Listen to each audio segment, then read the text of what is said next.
Sipping and slipping. I'm sipping, I'm sipping, I'm sipping, I'm sipping, I'm sipping, I'm sipping, I'm sipping, I'm sipping. Sipping, I'm sipping, I'm sipping, I'm sipping, I'm sipping, I'm sipping, I'm sipping, I'm sipping. Sipping, I'm sipping, I'm sipping, I'm sipping, I'm sipping, I'm sipping, I'm sipping, I'm sipping. This is Sipping with Sammy. I am Mr. Fly Shit Only, the one and only Sipping with Sammy. Sam Malone, Barstool Rug. If you ain't sipping with Sammy, you ain't sipping right. Please get your fucking life together.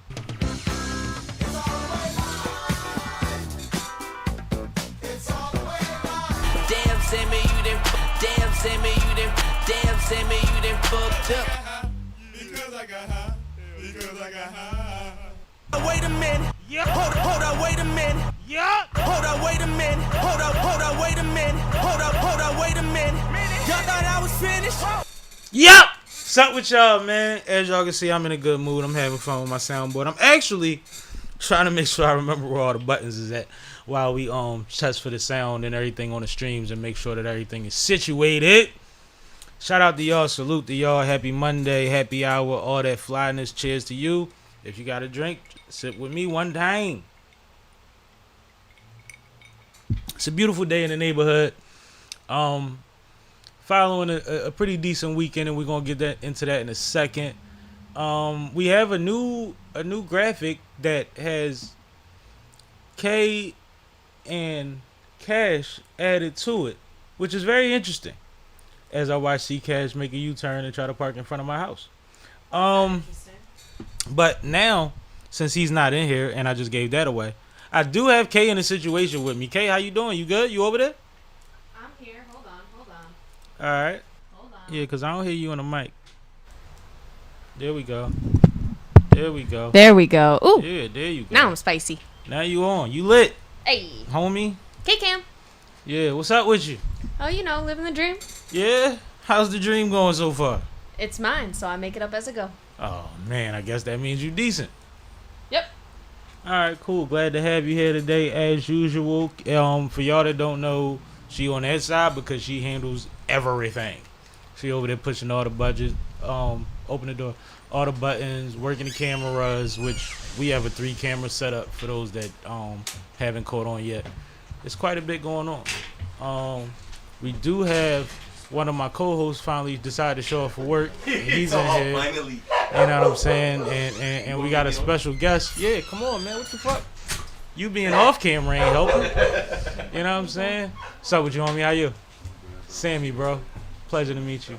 Boss. Shout out to Come have a seat, Tim. man. Get in the middle. Shout out to Tim JB83. He said hello from Florida. What's Yo, up? What's up, man? What's up with Florida? Hello from Philly. Right. It's hot here. I know it's flaming out there, but y'all used to it. Yeah. Y'all used to it. You good, bro? Yeah.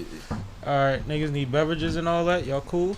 We good for right now. We good, yeah. You good for right now? Oh, y'all must be groovy already. No, I'm just waking up. I ain't gonna lie to y'all. I'm just waking up. I heard that. Well, is that somebody's phone? That's you? Yeah. Silence phones. Put headphones on. Do we have a beat? Yeah. You need to. It's okay what it is. But get that situated, or we gonna finish doing what we was doing. Yep. Yeah. So, okay, where were we? We were about to start the weekend recap. Weekend recap, which you got the best hand in this one. I definitely do. Yeah, you won this weekend. I won for sure. Yeah. Actually, I'm gonna send the pic in so that I can show it. Check you out. Well, the weekend started before that, so while you sending the pic in, you can start at anything you remember before that. Nothing happened before that? Friday. What did we do on Friday?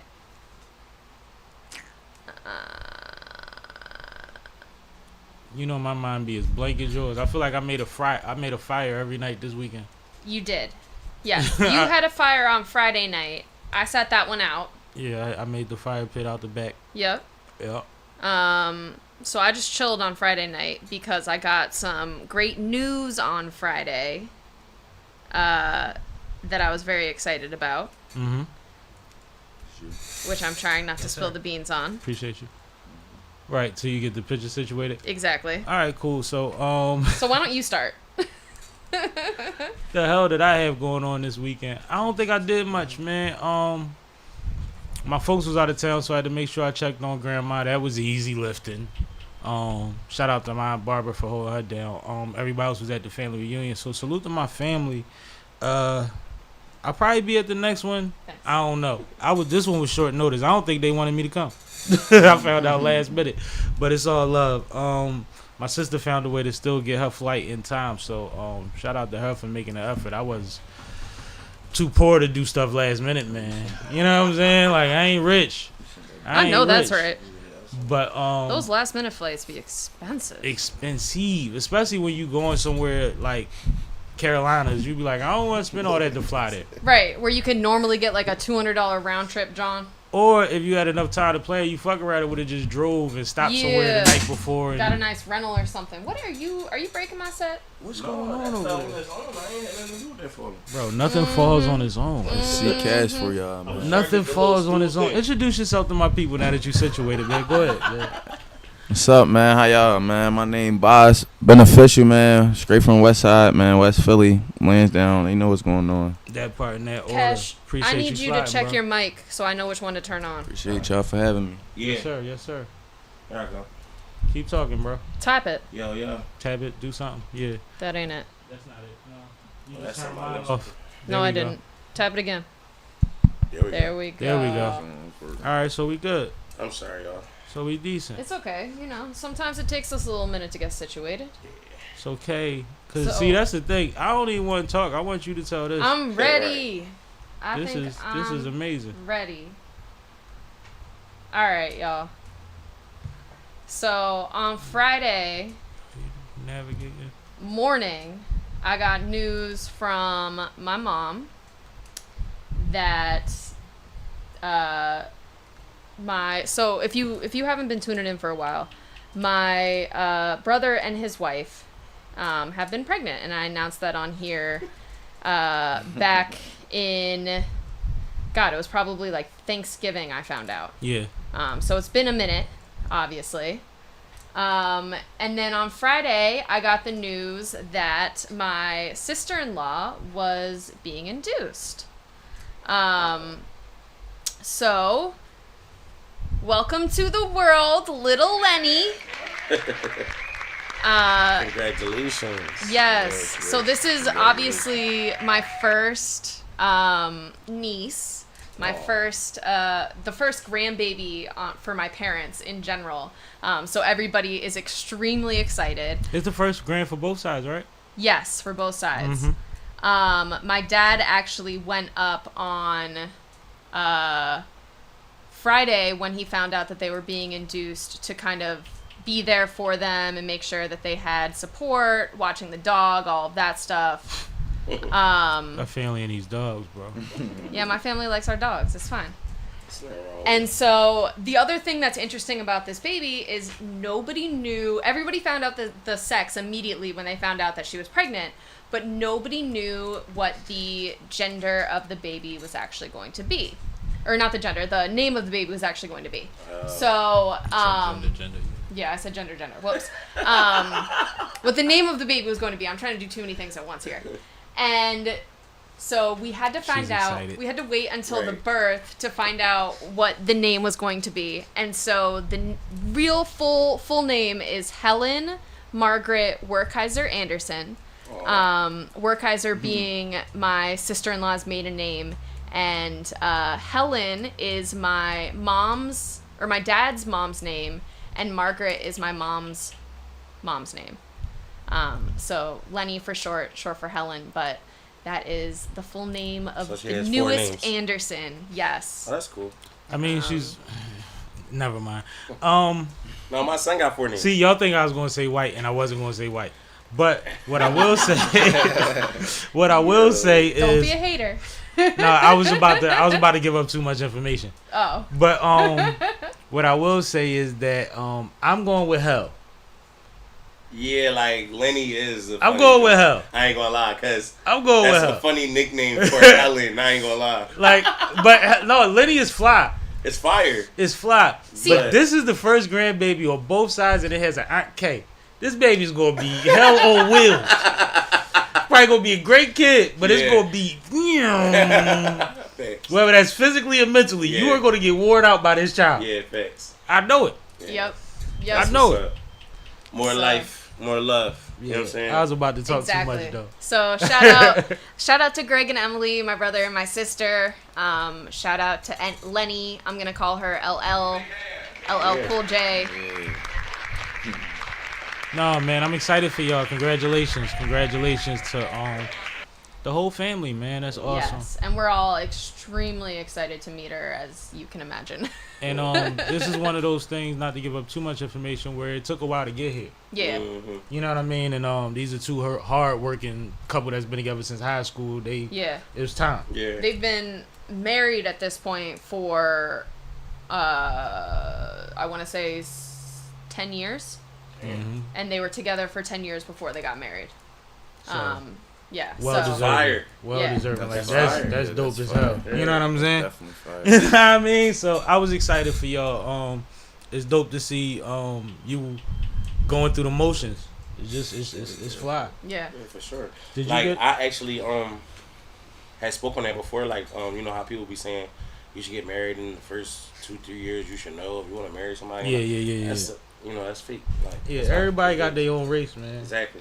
Everybody. And that's two couples we just were talking about that got married and they've been together over 5 years. Mm-hmm. You know what I mean? Without being married. So Yeah, man. the marriage is within the relationship, within the bond. You And know? a relationship is about finding out what really works for y'all long term, and not permanently, because shit shifts. Mm-hmm. You gotta adjust. Facts. So anyway, we do have our guest in the building now that we got all that great news out the way, man. I ain't want Everybody to step weekend on done? it. We ain't gonna stop the weekend? I wanted him to start. Wait. Alright. We ain't ready for that yet. We ain't ready for his weekend. We ain't ready for that part yet No, for because that I part. gotta download No. some stuff. He's gonna tell us about his weekend. Oh, he can tell us alright. about his weekend. That's fine. See, let me run my show. Jeez, you put your face on the flyer and start acting crazy. Hey, yo! Day one. Yo, Day one. I got For the record, Yo, why you just flame K like that? That is not cool. this. She good, man. She dog playing, man. Love K. Love K. But nah, back to you, man. How was your weekend, brother? Honestly, good, man. I'm tired, though, man. I got 2 kids, man. Shout out my babies. Oh man, I be salute. father time. If I ain't with them, I be sticking and moving. But recently, I just left a battle with C Cash. Mm-hmm. You You pulled know, up. yeah, I'm always at his battles. He know what's going on. Mhm. Never not. I mean, working entertainment. They know what's going on, though. Yeah, It's yeah, yeah. That part in that self-explanatory. order, yep. Yeah, man. So how was the battle? It was actually good. I ain't, man, like, it was little slip-ups, but, we ain't, when something not that worth it, for me, it's not really detrimental to it, so it's like, that's cool. It happened, but You gotta ask I'm me going to about walk that part. on him.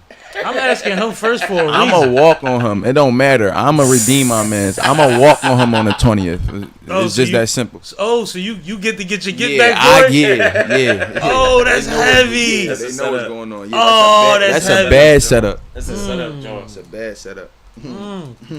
That's fire because no matter what crew it is, if niggas want to get their get back for their man, it always takes a process. Yes. Like you never know for 6 months when you gonna be able to do that. You know what I'm saying? Like that's heavy. That's what Yes. battle rap supposed to be. That's like when you used to go to a nigga block and then Mm-hmm. and then he come back to your block and you like, oh y'all niggas want more smoke. Right, we on Like it. yeah, we right now, on man. it I right found my now, man. What right. y'all doing? And I don't want the narrative to get lost, but he ain't really win, but he won. They didn't do You know what I'm nothing saying? at all, my man. I beat myself. It's one of them. No For did it. real. You know what Oh, I'm you saying? did the thing, man. Yeah, I did. Oh, it. don't do the thing, man. Don't do the thing, man. Nah, but alright. I'm gonna wait to let him finish his weekend. You know what I'm Listen, saying? my weekend was good. Let C Cash go. Look, he good. He good. I'm Bob's beneficial. He They good. know what's going on. So you want to segue into the C Cash yes, weekend? yes, please. Alright, so look. If you want to get into the C Cash weekend, I gotta start my weekend at You can Wednesday. say my. You don't have to keep saying. I gotta This start nigga my is a weekend. savage. I'm just saying it's the C Cash weekend. Like, Yes. This nigga I had a good weekend though. I had a good week. Crazy. Well, rather busy. Alright, so my weekend kind of started on Wednesday Alright. because I got an Did you opportunity. work? Huh? Did you ain't go to work? No, because I went to work, Oh, but alright. it drew into the weekend. Alright, I'm listening. You know what I'm saying? So, basically, I got a call from my friend, OT the Real. Like, yo, I got a fucking show in Milwaukee. You know what I'm saying? Summerfest. You know what I mean? I need you to ride, be another person, licensed driver. I got a You know what I call mean? like 10 minutes later. Yeah, like, you know what I'm saying? Like, you know, come, you know what I mean, rock the stage with me. You know what I mean? Pipe the crowd up, all that. Why fucking not? You know what I'm saying? Yeah. Make sure everything cool at home. Why not? He called me at like 3. I thought it was a dope opportunity, not to cut you wisdom, Yeah. but I also was That was hilarious, by You the way. seen yeah, that? just Yeah. head by the mic. Don't do that. Don't do that. Don't blog that either. Don't do that. I That mean, was we just live. recorded. We We live. live. We live. It's cool. Everybody You gonna see alright? it. You I'm not alright? You talking alright? about You it. alright? I'm alright. I'm about to go over there with Kay. I'm No, you done. alright. No, you can't get off I'm camera done, yo. after you headbutted the mic. He ain't gonna broadcast it though. He a You supposed to yo. do that. I'm getting him back. Listen, Yo, I hope learn. y'all know. Oh, Learn, it's cool. just Thank learn you. what's going on. Thank you, big bro. I felt like it was a dope move to make. I thought it was a good road trip for you. I also was hoping that your next thing wasn't going to be like that the house needed you and you couldn't go, because I know you got a lot going on at the crib. No, facts. So, but go ahead. Yeah. Nah, so, man, I got the call like 3:30. I end up getting picked up to leave by like 6:20, 6:30. You know what I'm saying? Went out. That's to how New it York. happens, folks. Yeah, For the record, yeah. Make a decision. You know what I'm rappers is saying? crazy. So Man, I fucking took the ride. Boom. We went to New York. Had to pick up my guy. You know what I mean? He was on handling some other music business or whatever the case may be out there. Right. Picked him up. Had to shoot straight to fucking Milwaukee. I'm talking about 14 hours, bro. I was wondering how far that was. 14 shit- hours from New York. 14 hours from New York. Yeah, exactly. Sheesh. Because, you know, we're going back if you're talking about going towards Milwaukee. You know what I'm saying? When you go to New York, you go the opposite way. Exactly. So you losing time to go somewhere else.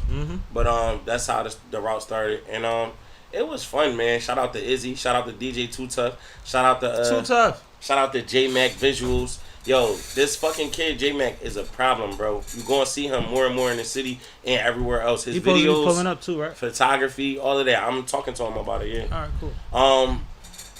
Listen, his shit is crazy, but we just had fun, man. We went out there, we rocked the show, everything went good. Shout out to Millie's. We got a chance to kick it with him backstage, and I mean, him and OT was on stage together or whatever doing a song. Yeah, I mean, it was a nice festival, nice spot. Millions of people, probably, I don't know how many different stages, different sets, all that type of shit. So it was just a dope experience, and I never ever been nowhere near no fucking Wisconsin. So it was like, why not? You know what I'm saying? That was the first time being at a festival like that for you? Yeah, facts. So Because I think I had the festival conversation with you, and you was like, and no, I was I trying ain't to doing come. that shit. Yeah, but no, the festival that she did at last, I was trying to get Oh to, yeah, but no, didn't I get thought to. I thought we had the conversation about the joint where I slept over for 4 nights. Oh yeah, just to do it. Yeah. He No, said that shit, nigga that said shit just to real. do it. That shit real out there. Them people, man. Listen, it's nothing but people all over the city coming to that joint. That shit. No, crazy. that's fly. That's fly. Kay, So, what yeah. you saying? I was just gonna get some comments out the way. Go ahead. Shout out Vampin. He said, "What's this about?" We do a topic show every Monday at 7 p.m. So we're about to get into some topics after this. Shout We out. start with a weekend recap. My bad. Exactly. It's Monday. Yep. Shout out to Wax Hoa. He said hello. He is African. Yo. So shout out to Africa. Shout out. Salute. And Freddie Guap. Oh, that's my dog right there. Hey, Watt, what's up, boy? He said, Bass Beneficial, C Cash, let's do it. Yeah, part they in know that what's order. going on. That's dope. Salute to you, homie. For Absolutely. Salute. Go ahead. We only on what, Thursday, Friday? We on. The show was on Thursday. We left Wednesday night. The show was Thursday, and we got back Friday. We got back Friday, so that was it. The show went good. Boom, boom. Got right back on the road. You know what I mean? Little pit stops, food stops, shit like that. That's it. You know what I mean? Oh, one thing I had to say is we had to travel like back roads to get to Indiana, like to cut straight through where we didn't stay there for too long because Indiana is fucked up. But everywhere going to Wisconsin, everywhere else is like weed you can have an ounce, weed you can have 2, weed you can have 1. I knew that's what you was talking As about. soon as you get to Indiana, it's like you can't have shit. Yeah. You get a bag. Anything is everything. Yeah, it's like a roach to get you locked the fuck That's up. how DC used to be. So we was trying to be real smooth Lot of and cool counties, to get too. through there for 20 minutes. Boom, Wait, then but- get back. Hold on. You said you took back roads to be smooth and cool? I guess that was. It's probably a route that motherfuckers know is safer than going through Indiana a certain way. It wasn't it's for just like- long. We took a back road. It's just like skirting around Canada Okay. sometimes. 'cause It was a Just- small amount of time that we took the back road. Note to other folks, back roads are not always the safest route if you're trying to avoid the Well, see, police. he's calling it a back road because he's from Philadelphia. Yeah.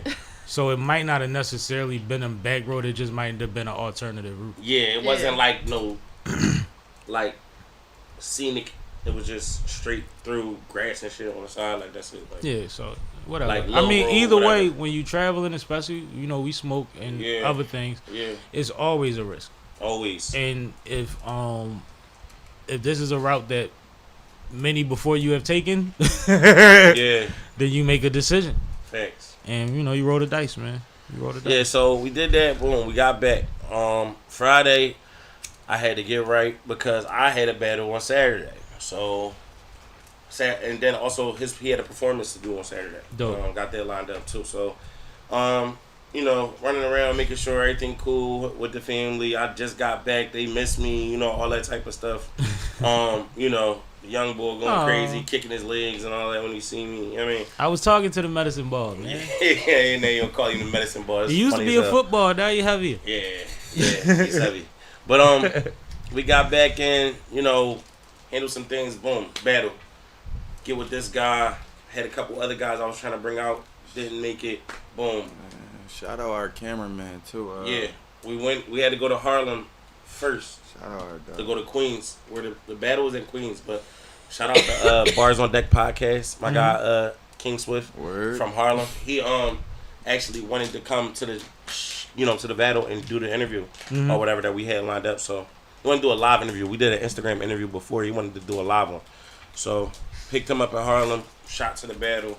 Battle was dope. I think it was a nice little crowd, nice ambiance. It was in a spot called Mama Smokes. It's like on College Point Road or College Point Avenue in Queens, New York. It's like a convenience store with the gas and all of the weed shit and all of that, and then you walk straight through and it's like boom, another Crazy. area. Yeah, and then how about this? They had a fucking weed gun in there. You ever seen I that? seen them drink. They was running around shooting us with this joint, just like constant smoke. At first, I almost got like Oh no, hostile. I'm cool off that. It's like constant smoke. You just inhale. It's like you automatically hot. Like you know what I'm saying. But they had that shit going on in there. Everything was super cool. Little slushies, drinks, everything. Boom. We get to the battle now. All right. The guy I battled name was J1, right? Not J2, J1. J1. J1 lost the coin toss. I had him go first. Now, before we say anything, I'm not gonna lie. Checked this guy Instagram out when I first got the battle. I wasn't really excited. You know what I mean? It was like one of those things where I know I had to do something, but I didn't.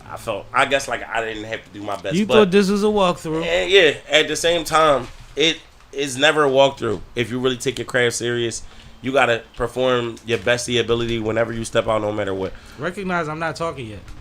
But, me being who I am, I didn't have the perfect prep time. I had some good content, but I ain't had a perfect prep time, and I didn't super have my shit down. Like, just is what it is, was what it was. So I went up there, tried to get through it. Well, he rapped. He rapped, and people watched him rap, and that was that. They watched him rap. It was like It was a clean round, but it was just rap, Y'all want me to explain it? I feel like we're missing say it something. because it make it I'ma leave seem like alone, I'm. man. he being capping. political, right? Yeah, I can't. Like, That man came and told a story. He wasn't saying anything at all. all He right, came- the shit was ass. All right, we gonna just All be right, honest. there we go. All He's right. from Philly. That shit was Boy was terrible. ass. Like he was ass. He got through his shit. Literally listened to his freestyle for 2 minutes and not even 2 minutes. Two bars.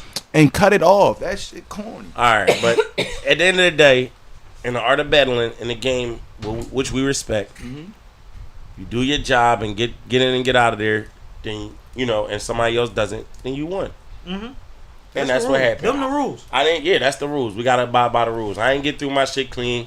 I got a good amount of it off. Try to start over. They let me start over on the beat. That's how much they wanted to hear me. But I couldn't get it through it. Oh, I forgot this was a beat battle. Yeah. So And- you and- couldn't even just like. And you were supposed Yeah. to snap on a beat battle. And the Yeah. crazy thing about it is, though, it really is harder. No diddy.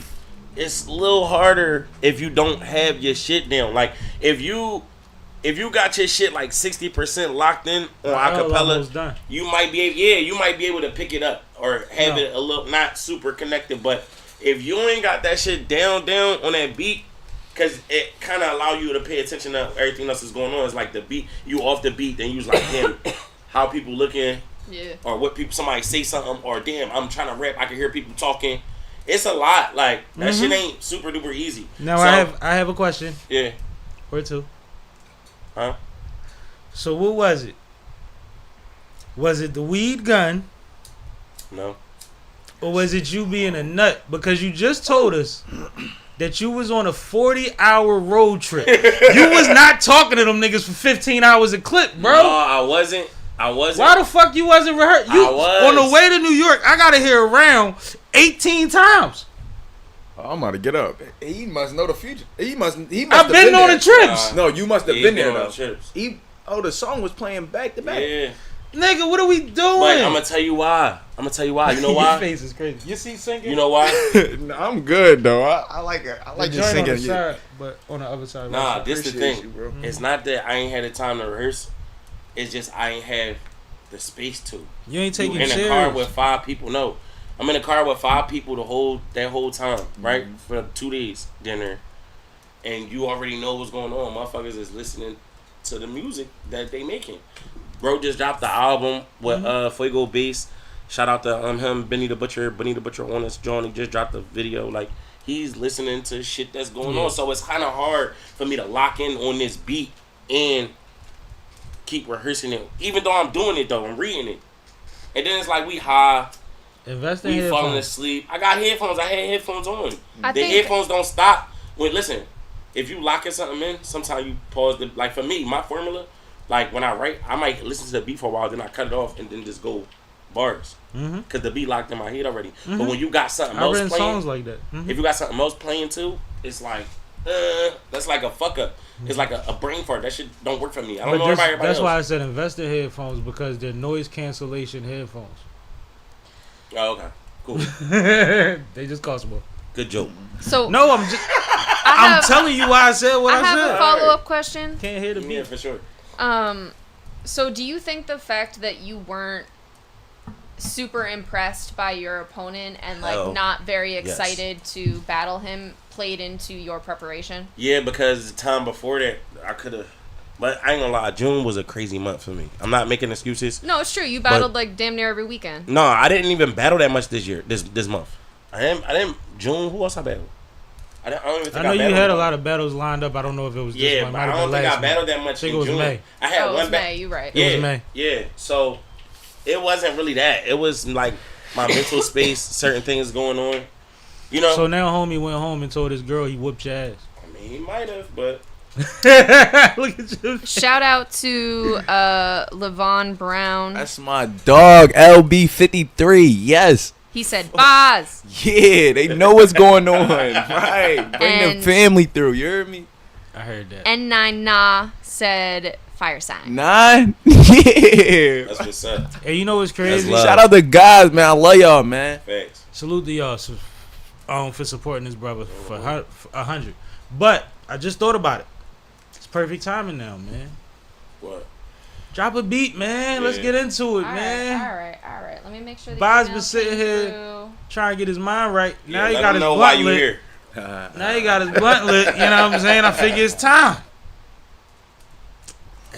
Figure it's time, man. Give y'all that But yeah, I had fun hanging out after we No. left the battle.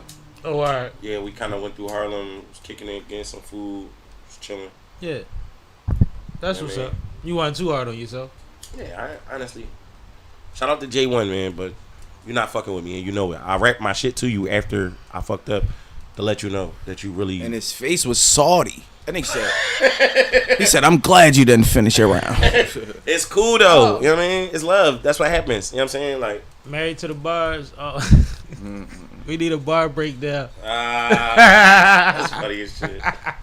I'm not doing no bar breakdown for that one. I bet you ain't. That's why I But said that. we back up there though, July 20th, and shout out Boss Beneficial. He got J1. Boy. I'm on your They set him ass, up. boy. with him. Why he was there? No, like a day after. Oh, okay. All right. Cool. So And we performed after that. He performed some crazy, painful shit that was I crazy. got a Had the single whole about to crowd come rocking. out too, man. Make sure I stay in tune, man. I got a single coming out. Yeah, Johnny coming soon.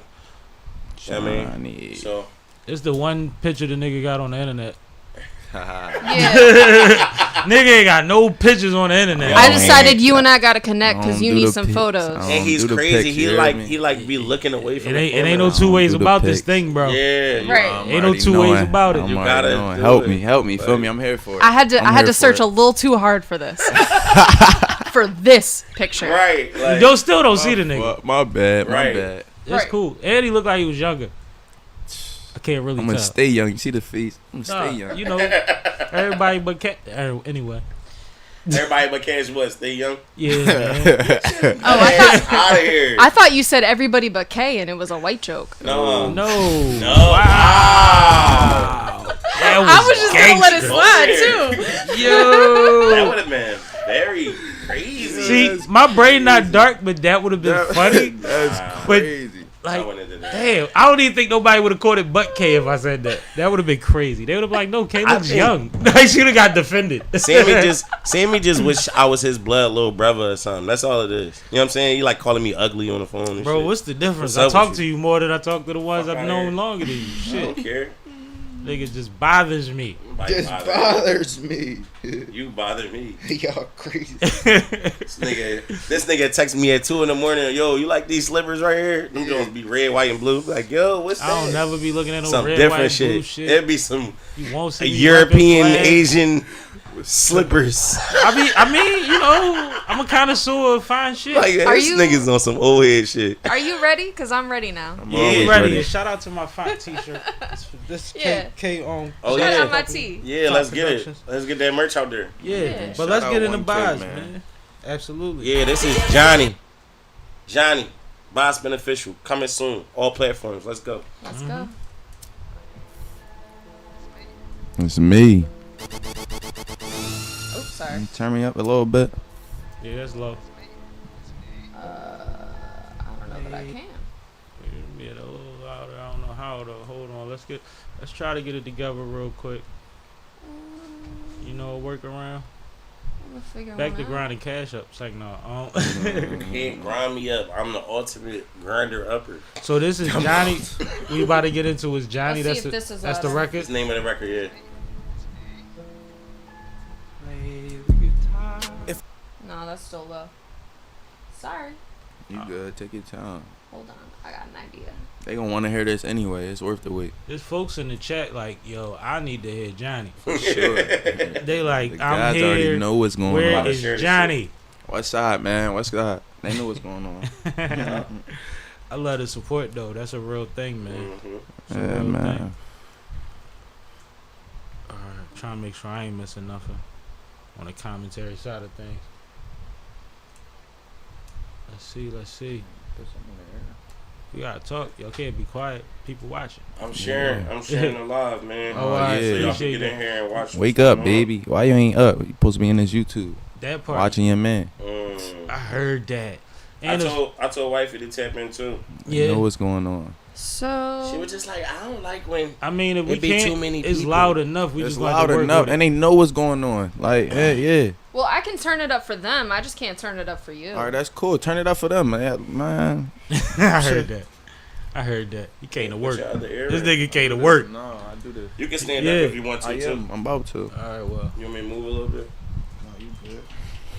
You know how you get to moving back and I'm forth already and knowing.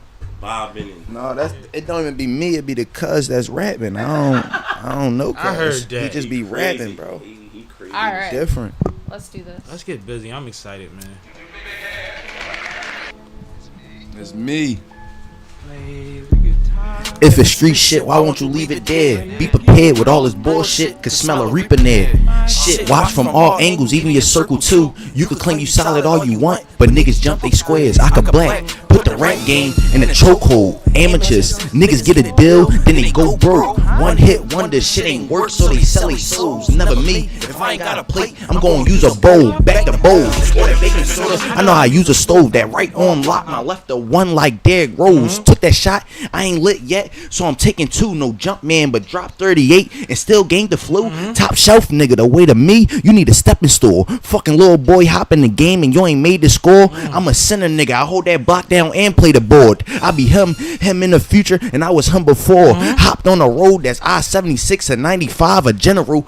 I'll get you going and I ain't gotta slide. A head tap, get him lift up like he ain't gotta ride. I told them niggas, you ever say my name, then you gotta die. That CIE can't check me at no club. I don't need ID, this hammer on me, notorious in the spot. I be B.I.G. this pounding your face like John, what? You ain't seeing me? I said waving that shit.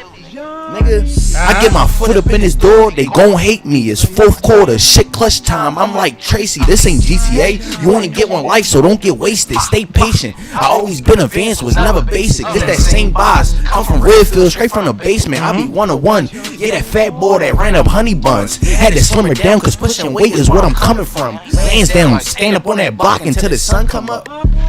What? Yeah, they not ready, man. They don't know me, nigga. Boss beneficial, They man. don't even know him. Never not working entertainment, man. Straight from the west side. They know Let's what's see going what on. I'm doing. Hold up, man. First of all, let's do this. You know what I'm saying? That was heavy. That was heavy.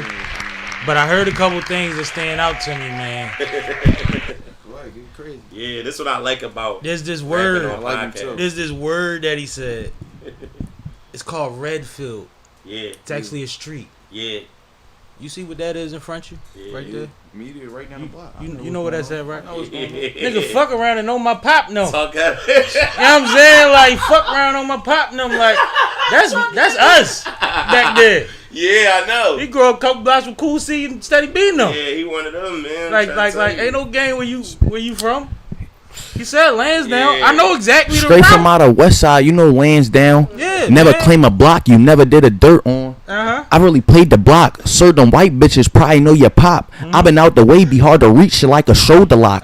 Always OT, I play the birds like the Stillers. Plenty nights in Wild West, see, I survived through the wilder. Gotta watch your own homies, they don't eat, then they'll kill you. Yeah, I got a baby face, this mask on, I'm trying to milk you. Michael Jackson Thriller, ain't accepting disrespect, cause I will you. Straight across your shit for even thinking you that nigga. My lawyer smart as shit, control the room like Matilda. My bitch bad, slim off the waist, a bodybuilder. Bending on it. we gonna get Hey, this bro, bro. stop. Hey man, we gotta put you in the stew. We about gotta get to you in the get in stew. the It's alright. stew, It's bro. alright. We gotta get Stop you in the stew. It's playing, alright. It's alright. I appreciate that though. Appreciate that. You going off. Yo, It's he be fine. doing that shit. We be talking. He just go Start with it. snapping. Retarded, bro. He bro. Niggas- retarded, he bro. hungry as shit, He bro. I'm retarded, telling bro. you. I No, don't even know I him. like it. I like it. He said I don't even know that Y'all nigga. niggas not fucking with What the him, chat bro. saying, man? We get any response Yeah, yet? we did. Shout out Freddie Guav. He said, let's get into it. Fire sign, fire sign. Levon Brown said, boss, show him you the hottest, The dog. hottest in the West. You heard me? They know what's going on. And then he said, fire sign, Easy. laughing, crying face. I heard that. I heard that. No, that's fire. I don't know. You want to sit up here and go through the topics with us, or you want to fall back, or what you want to do, good. man? I'm You here. good? I'm All here right, for as long the- as you yeah. comfortable. I just want to make sure you good. We ain't pressing nobody. You don't want to hang out with me. You ain't got. It's like no. No, we here for the long run. You hear me? We here for the long run. Let's do it. But I once like again, that. I'm gonna give you this again For sure. because that was fire. I appreciate y'all. that. Appreciate y'all, man. that. Shout out everybody watching too. They know what's going on, man. I love y'all, man. We do this for us. You hear me? And I'm gonna make an It's for the announcement city. now. Yeah, I'm from the city. Yeah. We in the city. Yes. And I get busy. Yeah. So don't think you just gonna come up here No, I'm already. and Let's yeah, work. I need work. Let's But work. no, Yeah, facts. because I Work. swear I don't know how to hide my emotions. Your No, crowd that's will me be too. looking at me, looking That's at me you too, though. crazy. No, that's me too. Though. Like, yo, why you looking like I that? can't hold nothing. Like, Yo. no, that's me too. Though. Why he public making that face service when you announcement. rapping and shit? Like, I'm Public already service knowing. announcement. Don't even do that to me, cause it'll get crazy. he gotta tell you how it is. And I No, came up for on sure. radio, so I'm known to just take it back and freestyle and body your joke. No, you know what I'm yeah, saying? no Off the bullshit, room. man. Shout out my dad too, man. My dad rap too, man. He Salute coming the straight pops, from man. Philly too, man. That's fire. Fire. Yeah, That's my awesome. dad was on the radio too, man. What was his name? His name was Diggy. Dollars I gotta get y'all. Diggy. I heard that. Salute the pops. But Kay, let's get started with these topics, man. All right. We done had enough fun to start it off. It's about to get more fun though, because this shit is a funny week. Yeah, We have man. Been a a- lot going on, It's man. funny. Jam-packed night. Y'all don't want to nothing to get drink? Y'all cool? Yeah, I do. All right, you want Cavassier? Yeah, There's a Vassier. glass right and there. if I could get a little soda or something. I like got that. you. All right, Please, so right thank you. before we get into the topics, let's let Kay handle with that part. Yeah, let me get you some bevs. Thank you. Now, Ginger ale? How- Yeah, that's fine. Thank you. since we got time, you mentioned your pop. You know what I'm saying? Was getting busy, and it's crazy because I just watched Meg on Club Shay Shay, and everything was her mom. Is that was that a thing? Like you was around your pop when he was creating and when he was performing and when he I was the sibling that had my dad's CD and play it back to back. Like I was favorite into rapper was Pop. Yes, that's Well, my idol. Like I was into Philly freestyling, battle raps. That's why I'm not new to this. I do this shit for real. Like they gonna see. It's patience for me. I'm a nigga that's coming from me. I got support, but I don't got it. You understand what I'm saying? Like my circle ain't full. Feel me? So when that thing get full, my foundation get full, it's over with. It's I over with. heard that. So how long you been pushing your music? I ain't even gonna lie to you. I've been rapping since probably like 11, 12. Since That's the same age as me. I'm talking about. Me too. I'm talking about kid days. Feel me? Shout out the guys again. We on the table banging. Feel me? We rapping inside the lunchroom. That type shit. Yep. My man Wop, you gonna get in tune with him though. He inside the chat. My man Wop, you feel me? Took off. He took off with his rap shit. Feel me? Signed a Young and May and all that. Salute. Heavy. Yeah. Salute. Heavy. So it's like That's what I like. it's to like hear. it be like I done did a lot of music, but I never like put out my music. Like it was I'm like hood famous for real. Like And Wop- everybody know me. Wop made it real. Wop is Like you, name, like I'm bullshit. name Yeah. and then he go at me too though. Like He nigga, over you should have 100K been with out. Like Grant. I'm his. Like he'll tell you like I'm his secret weapon out this shit, man. I really do this. I really do this rapping shit. Like change the game. I'm excited for you, bro. I'm excited for you. Just take some pictures. It's alright. Yeah. It's alright. We gonna set it up. I got some and- pictures. and I don't got some put a mask pictures, on. man. No, but real quick, I just want to say, attesting to what I was saying about this month. This month of June that just passed has been crazy for me.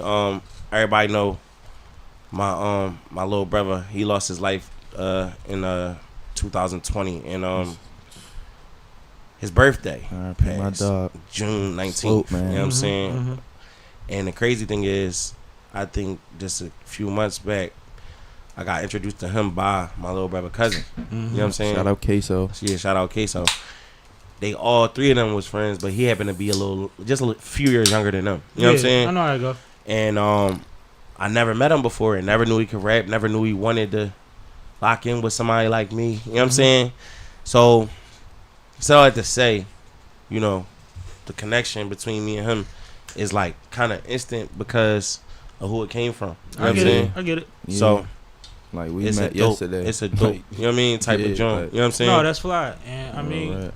make the best out of that shit. No, for sure. Because shit happened for a reason, and motherfuckers don't die in vain that we care about. Because we don't love motherfuckers for no reason. No, for Family sure. or not. Yeah. You For know what I'm sure. saying? Yeah. Because we already know if bro was here, he'd So be that's right with us. legacy You know what I'm shit. saying? That's legacy shit. Y'all pushing it forward. Yeah. Let's get into these topics. I appreciate All that, right. Cash. Appreciate that. Now you already know. Best. Let's talk. Thank y'all, man. Absolutely.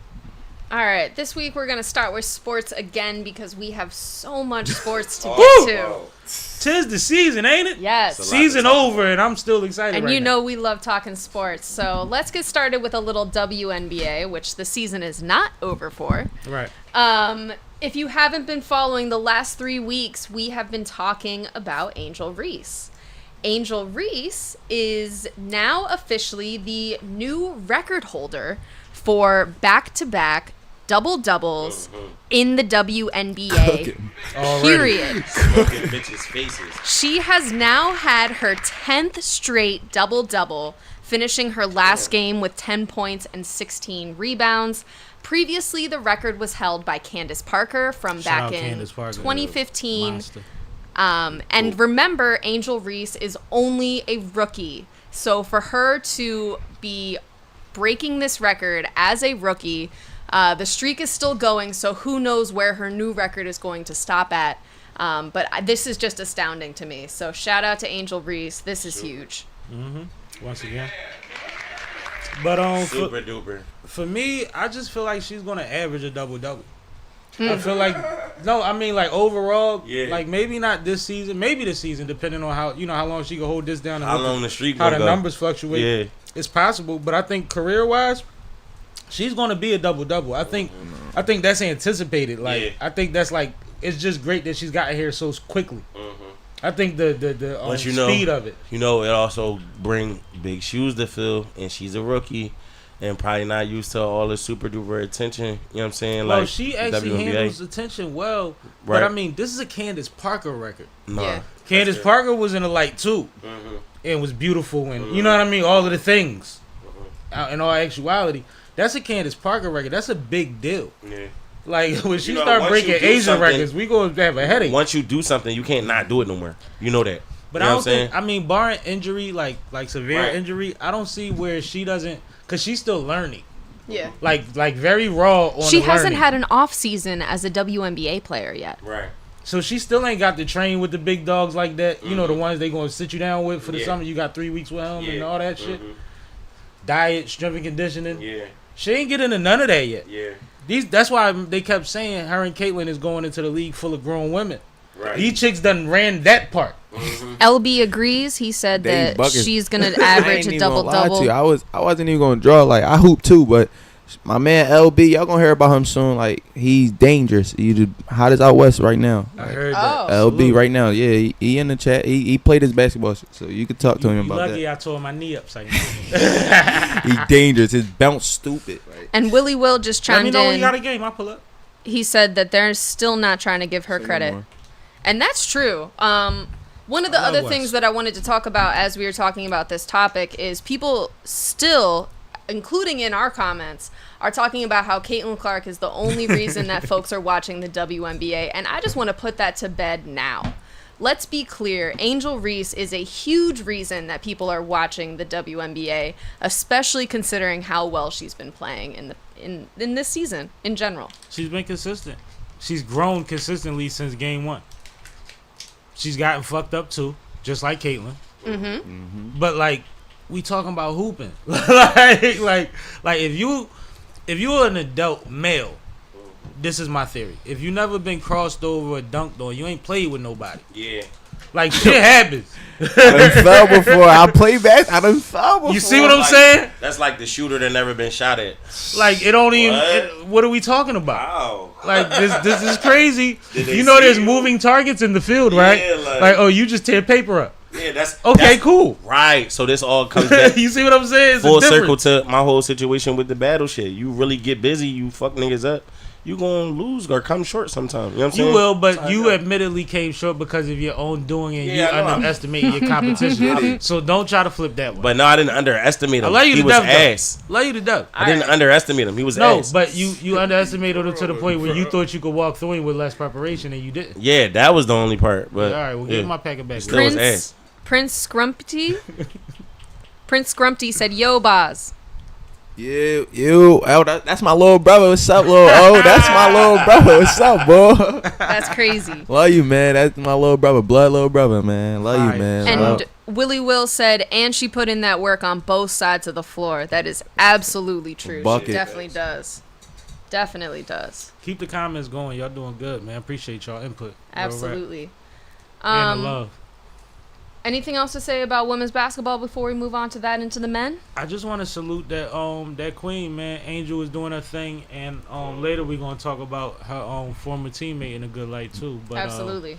those young ladies are really They they're giving other young ladies a different template to look at to feel like they could be involved in this beyond, because it gets to a point where you like it gets intimidating for them. So it's like, well, do I want to do this after high school? If when I get to that level, there's no girly girls, nobody is carrying it like I carry it. That's a thing for women. No, it is. You know what I It mean? is. It And is. I think that them being the templates for like relatability to the other it's just like in rap. The girls now, we got sexy reds that was never represented before. Yeah. So it's like the flip side for them. They got their representation, and that's going to grow the sport because it's a lot of girls that was nice that sat down after a little while. Plus, You know what I mean? I think Angel gonna be popular in WNBA also because she popular in like hip hop culture and shit like that. I was about to say, no, You know what she's I'm a cultural icon now, Yeah. They which buckets. is amazing. They buckets. She I running heard around with Dirk and Herbo and And shit I like mean, that. even bigger than that, like she was on. She got fussed at for going on the red carpet the day before she had a game, and she tore both up. You know what I'm saying? Like she's just different. We never Yeah. seen her before. Right. Willie They tried to And with she Lisa from Leslie. Baltimore. That's the crazy thing. They tried it with Lisa Leslie. It was awkward. Willie Will, thanks for the sub, first of all. Thank you. Second of all, he asks, what's up? Y'all think the Sixers are better than the Knicks now? Which that's a great lead-in because We we're can get about into to that talk. right now. Yeah, we We can. can get into that right now. We're about to talk men. Let's do that. No, I'm gonna keep it a being PG. He definitely just did a great move. I just want us to win this year. Like, take Hold over. up, let her introduce it first. You gotta Yeah. Introduce the topic, then we gonna let you go start after she introduce it. All right. So, do we want to just jump straight to the Sixers free agency, or do we want to start with the draft, then the free agency, then the Sixers? We can go in order. Okay. We can go in order. Give us a minute, bro. We gonna get there. All right. We gonna get there. No, because it don't make sense to jump around. Yeah, that was my thought. That was my But thought. we definitely getting the Sixers. You know that. I got a whole graphic just for the Sixers, I got baby. some Lakers shit to talk about. Like it's going down today. All right, so earlier this week was the NBA draft.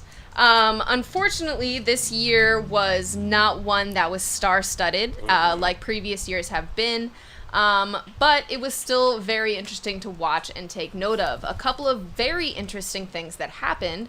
The top two picks were both from France. As it was last year. The first one was from France. Absolutely. So this really tells you that the NBA is becoming an international hub for basketball, for the great players. And it also gives you a sneak peek that France might be quite a big contender when we talk about the Olympics later this month. International ball in general, yeah. Absolutely. So, let's talk about the NBA draft in general. Round one was split into two nights, which I believe it was the first time ever that they had done a 2-day approach. Round one, there weren't too many surprises overall. Also, not too many names that the layman might be familiar with. The big man from Purdue, Eddie, I think is his last name. He ended up getting drafted, so that was somebody that I was familiar with. He went to the Grizzlies. Yep. John Morant put up that meme. Absolutely. A couple of UConn players. Yo, A couple I of peeped what he was doing. And you looked up, that shit was funny as shit. a couple of UConn players went in the top 10. Always. Right. And Willie Will is from Camden, if you didn't know. Shout out to Willie Will. Shout out Willie. So yeah, actually, I just want to turn it over to you guys and see what did you think about the first round of the draft. Anything that you wanted to note on from the first night? Gentlemen, did y'all watch? No. Did y'all care? I'm I was be on honest. the road. You was on the road, yeah. Yeah. My man L probably did, but no, I didn't. I watched I guess up until the 23rd pick, something random like that. But it was pretty uneventful. What's crazy is you see like these are highlight reels when they get drafted. So you see motherfuckers getting busy, but it's like And they I really- don't know who yeah. he is, so I don't know how often he did that, and I don't, you know what I mean? I don't have anything right. more than your highlights. And if you a hooper, you don't just trust highlights. Everybody Yeah, no. do something that we could clip up. So it's like that was kind of the feel, but the Lakers pick shocked me. One, because there was a lot of talk about people saying or analysts saying, why is he still on the board? And then the talk became everybody's trying to get a 19-year-old. If you're 19 or 20, Yeah. that's what they want to get.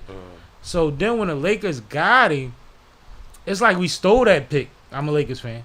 It's like we stole that pick. And I'm like, all right, cool. I want to see more about this gentleman. I'm not going to act like I knew him. But ever since then, everybody has been saying great things. And they was actually saying that in the first round, the Lakers had won the night. The Lakers and I think the Grizzlies had won that first night of draft. So I'm excited about him. The Sixers drafted Jared McMahon, something like that. Mick something. Yeah. And funny Mick enough, something. your brother said in the comments he needs to chill with the nails, and I completely agree.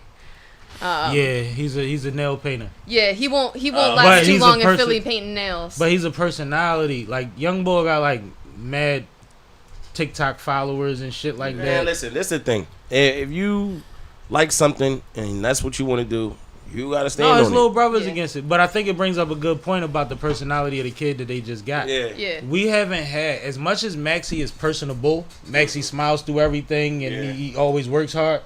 This is a kid that all the teams are trying to get their social media up, like how the Las Vegas Aces social media run and how Dion shit run.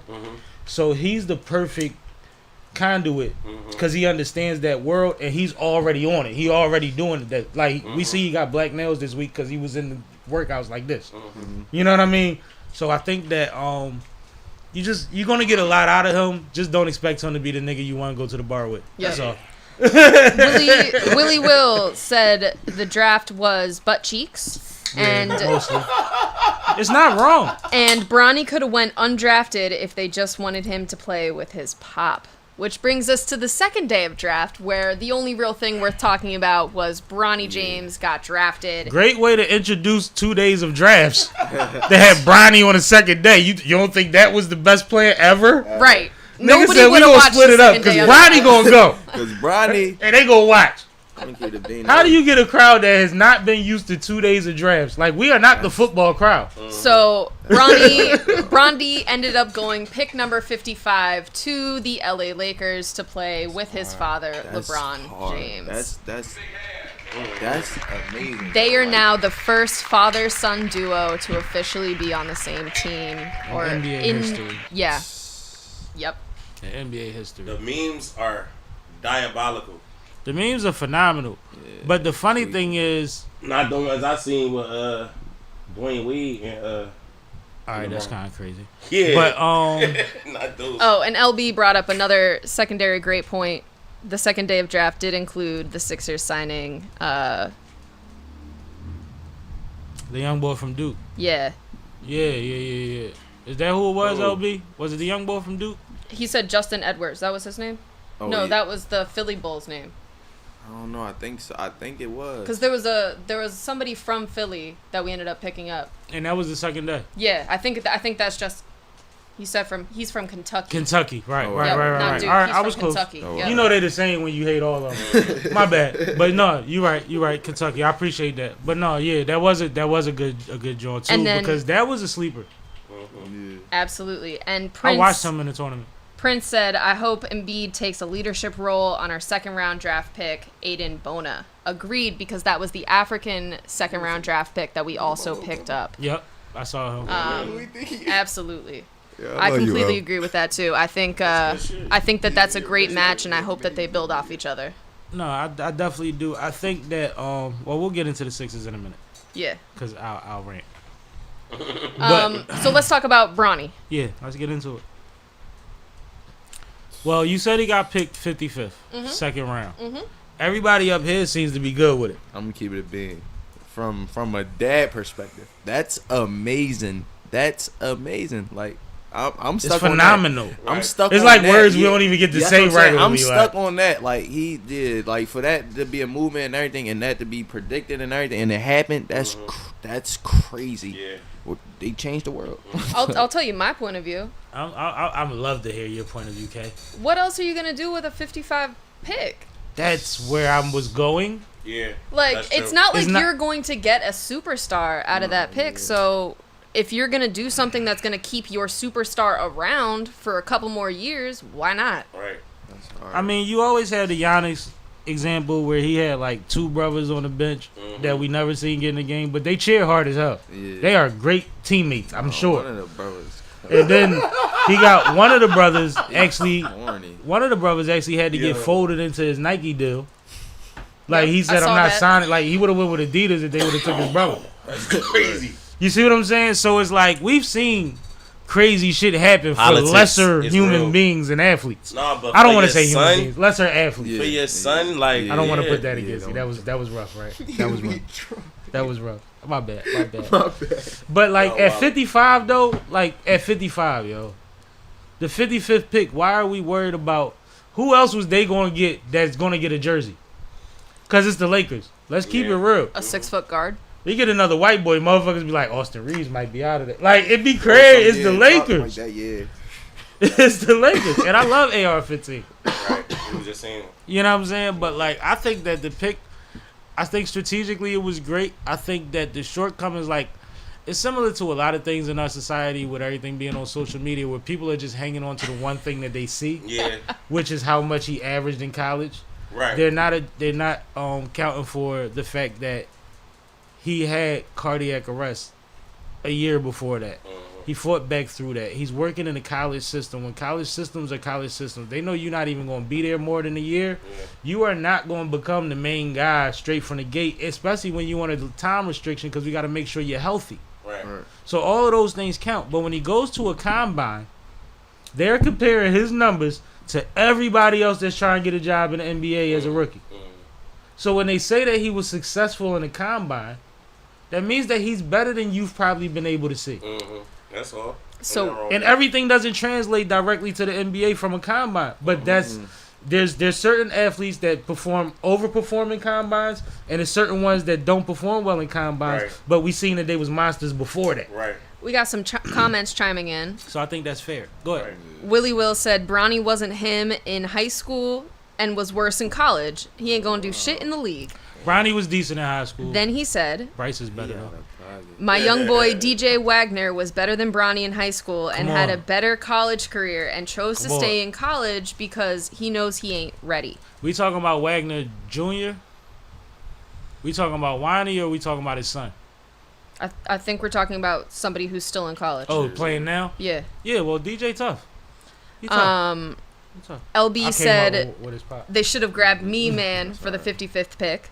He said he can hoop for sure, but people don't even dig. Right. Yeah, I mean, he definitely can hoop. And grabbing you know the obvious answer to that. It's just going to say he got a lot to prove, but who better to be playing next to?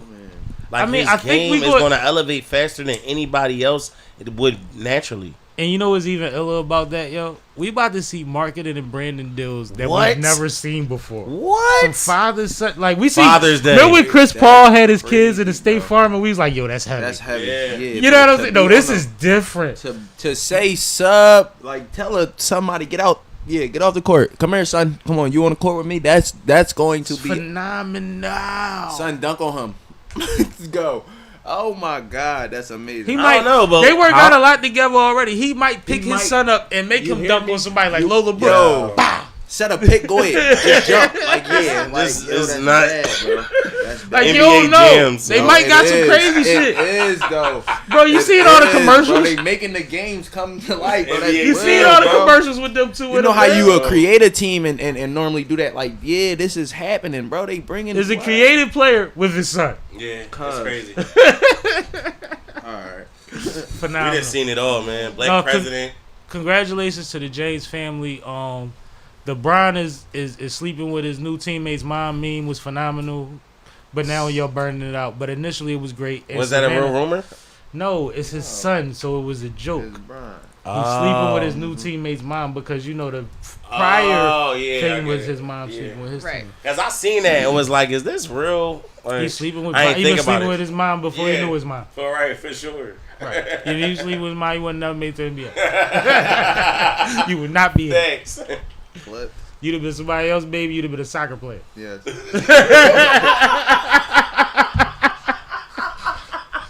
You already ain't 6'7". Shit. Crazy as shit. Imagine you wasn't my son. All right. Willie Will said they hyped the name up, and LB said the sponsor gonna be tough. It's gonna be stupendous. Look, I'm using all great words right now. This is phenomenal. All right, let's get into what's going on this week in the NBA. It is free agency time. Solid. All right, so free agency officially started yesterday, and already there's been a ton of moves made. I'm gonna start to read a few of them off. I'm about to say, I hope you got a list because I've been sipping. I do. So the Pacers keep Obi Toppin, Christie goes back to the Lakers. Kornick goes back to Boston. The Clippers add Kevin Porter Jr. The Suns sign Mason Plumlee. The Mavericks are going to sign Najee Marshall. Eric Gordon comes to the Sixers. We'll get into the Sixers later. That's a goodie. The Kevin Love goes to the Heat. What's the name? He get hurt. Yep. Derek Jones Jr. goes to the Clippers. That's crazy. Kentavious Caldwell-Pope goes My to guy. Orlando Magic. Oh my God, they gave him a bag though. Yes, he wasn't they going, did. He wasn't gonna get a bag this day. He's nice. Yeah, I like them Still on got the Lakers. Anthony and Subs over there. It's not so bad. It just says Paul. Oh, Chris Paul is to sign with the Spurs. Yeah, he gonna go teach Webby how to He run about off. to Tony Parker the game. The Clippers, right? He about to go over there and show fundamentals like Tony Parker did. And he bought himself a lot of time. He got a lot of rest last season. He spent a lot of time on the bench for most of the season, Relapping life, bro. The Clippers retain Harden.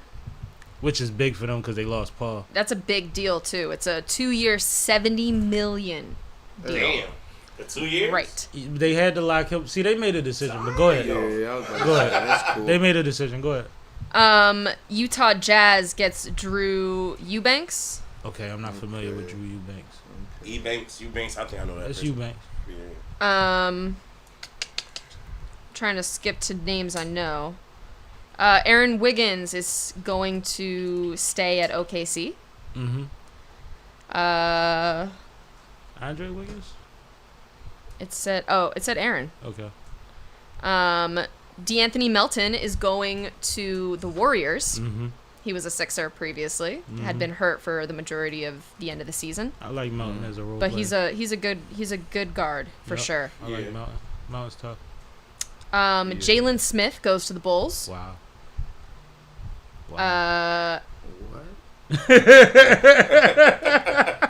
I did not know that. DeLon Wright is at the Bucks. Mm-hmm. Hartenstein agrees to a 3-year deal with the Thunder. That was big. Tobias Harris is going to Detroit. Thank the you. Lord. Take him off our hands. Nah, He got nah, a nah. $52 million 2-year deal with the Pistons. Hey. Goodbye. That's for Lil O. The Clippers are signing Batum to a 2-year deal. That's crazy. And that is all of the official news that I have. You ain't even say Paul George to the Sixers. No, I was saving all the Sixers stuff. Please Oh, say that. That's legendary. Oh, all right. I was just going to let us discuss the non-Sixer stuff before we get into the Sixer stuff.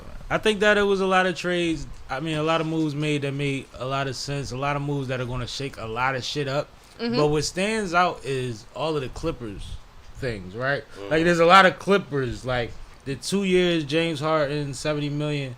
Even when you look at the fact that the reason that the Sixers actually got Paul George was because he wanted 4 years out of them, $200 million, $70 million for 2. Dude, like, they could have gave it to you. They decided not to. Yeah. You see what I'm saying? Like, that's one of them situations. But then you hear, oh, they got, what is it, Batum? Yeah. And it's like, all right, that's not going to be equal, but that's going to fill something. We're going to build a different way. Yeah. We're going to play a different style. You're going to have to. The other thing that I forgot to mention was prior to free agency being announced, the Knicks made a major trade. Yes, sir. Where they acquired Bridges. Mikal Bridges from the Nets. Yep. They put four Villanova players that want to chip together are together on the Knicks right now. That's great. And also breaking news, Jason Tatum has just re-signed with the Celtics, agreeing to a maximum 5-year contract. How much did he get? They don't say. $314. Oh, So he did get more than Jalen. Yeah. Are we getting on that topic or what's up with Clay?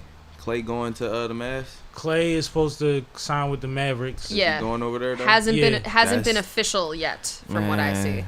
Curry, my idol, man. End it's of a cool, dynasty. bro. End of a dynasty. It's cool. He the greatest shooter in the game right now. It's cool. He the greatest shooter ever. Yes, yes, He the greatest shooter ever. Arguably, see, my argument was always that Clay might be, but Clay had a bad season and then things changed. Oh, we got a lot in the comments. We listening. Willie Will said, I think the Knicks got to drop Randall. I think they're ready to. Prince said PG-13. Nah, free agency was wild. The Clippers got Batum back. See what I'm saying? Willie said it ain't much going on in the free agency. I don't know what free agency you were watching. LB said CP3 to Wemby is lobs. That's crazy. Yeah, that's what I was saying. That's crazy. He about to make another Chris game. Paul job so easy. And Chris Paul about to make him so much of a better player. Right. Yep. Like that's just the ultimate trade-off. Yeah. That's crazy. Though. Willie Will said Tatum is the highest paid player in history. Yeah. Prince said they should have gave him $52. And then Prince said that Clay did sign already, so correction. All right, he signed. And that's my little brother. He know all this. And the funny thing is, I'm a Laker, so I wanted Clay because Brian wanted Clay, and I'm not a big Briner, but Brian's a Laker, so it is what it is. Yeah. And then Willie reiterated, Knicks gotta let Randall walk. Yeah, I feel like they just solidified that they will. Like if you really look at it, it's like fuck it, yo. We ain't gonna be able to pay everybody. Right. And these little Villanova motherfuckers, they like each other. Like they get along famously, on and off the court. Right. You know what I'm saying? Like that's a different leadership. That's like having like the Fab Five come to your team. When you really think they won a chip together, Chico, bro. It's like, 4 of them niggas. Yeah. Speaking of, I just wanted to show off this new 76ers roster for a second. All right. So on the bottom, you can see who we're losing. Obviously, some of these are some pretty big losses. DeAnthony Melton, he was injured for the majority of last season. Tobias Harris, who hasn't been productive whatsoever in the past 2 seasons. And Nicholas Batum, who actually was a great player and did do some good things for us, but he is getting up there and re-signing him. Gonna miss Batum. Yeah. It's a necessary loss, in my opinion. But if you look above that, you can see everybody who we did end up picking up. So just paid Maxey. Maxey we just got his check. Maxey. We paid Oubre for a 2-year deal as well. Obviously, Embiid was already locked in, but you got to put him up there because he's still the center of this squad. Right. And we signed Paul George. That's a bad joint. Huge contract. There's a whole generation that think Paul George is the GOAT. No, that's and Sixers just landed that nigga. What'd you say, Kat? No, Cash asked me how much. I was about to look it up. It is a 4-year, $212 million deal. That's heavy. Well, in 2 years, it ain't gonna be shit. Why? Network deals is getting out astronomical because of streaming and all of that. The competition that builds everything. The league is making way more money than it's translating percentage wise to That's the the biggest deal out of the conversation. The Tatum 3 14, I think. Oh yeah, but we never say to him today. We was talking about we just said it. You wasn't my bad. It's cool. I got you. I got you. We also signed he locked in. Eric Gordon. Yeah, which is a big deal. And Andre Drummond, who I previously already mentioned, right? Yep. So all in all, I'm looking at a great 6 roster right here. Add in Paul Reed. We still have to decide what we're doing with Kyle Lowry, what we're doing with Campaign, what we're doing with Buddy Hield. All people that I what like. What we're doing with Mo Bamba. I think that naming a bunch of people I like. Those are all free agents currently. So we need to make a decision soon about where they're going to land. But I believe that's it as far as free agents still left. Keep Obama, bro. They need to keep him. Who else we need, fellas? Put it in the comments. Who else we need? And who would you trade to get him? Yeah. She just read the list because I think that's interesting. But I'll keep it real. I think last season I didn't go all regular season. I was at the play-in game and I was at the last home playoff game. I went to both of those, which is phenomenal games, right? But I believe I'm gonna be at some fucking earlier in the season games next year. Like I got to see this shit. Is you crazy? I'm getting tickets. I'm outside, and it's crazy because niggas always offer tickets, and I'm, This season, I'm pulling up. So in the comments, Willie. Oh, sorry. Yeah, you got. Willie Will said, "I feel like Paul George should have went back to Indiana." Prince said 2 points With Tyrese? in an elimination game, talking about Tobias Harris. And then I was there. Willie said Tobias robbed Philly without a gun, and he asked, "Is Lowry coming back?" Which we just talked about. Clinton Love Kyle. Always love Kyle. Keldepstein commented, "Overpaid." Could No. be talking about a bunch of them, but No. You talking about scale shifts. Watch. Everybody's sticking up teams for what the future's going to get paid, just like in football. And then Prince said, "Re-sign my cousin." I heard that. I heard that. Kyle. Kyle is your Yeah, cousin? that's our cousin. Yeah, I always Lowry. fuck with Kyle I because Kyle's love a dog. Kyle Lowry. When Kyle was high school, college, one thing I liked about him was he was scrappy. He gave big men headaches. He was always snatching the ball out of a 6'5" nigga hand or 6'8" nigga hand on the baseline, and he ain't supposed to be down there. You know what I mean? And I always that's that Northwest Philly energy. Like I always was like, no, he play like niggas play. Yeah. You know what I mean? It never looked like the Villanova way. It looked like he was still doing him. And then he transitioned into the league and took on different roles. But shout out Kyle, man. With him being a Kyle. defensive Cousin. player, he's always going to have Please keep value Kyle. for a mid-season trade as well. Yeah. So True. I completely agree. I think he's worth signing. That's a and good point. if you need to bring somebody else in due to injuries mid-season, Kyle will have value for you. He's always ready. Yeah. Y'all done said he was fat and he cook shit. Like Kyle be ready, man. Bucket. He a bucket, bro. Real shit. And he know how to run the offense. That's all you got to. That's all you need him for when you got all them guns. Facilitate, brother. So going back to the original question in the chat, do we think the Philly team is going to stand up to this new Knicks superpower team next year? What do you guys think? Yeah. We got. You said the Sixers, right? Yeah. Oh yeah, of course. Long as Embiid and PG stay healthy, That's the big question. it's over. Like we good.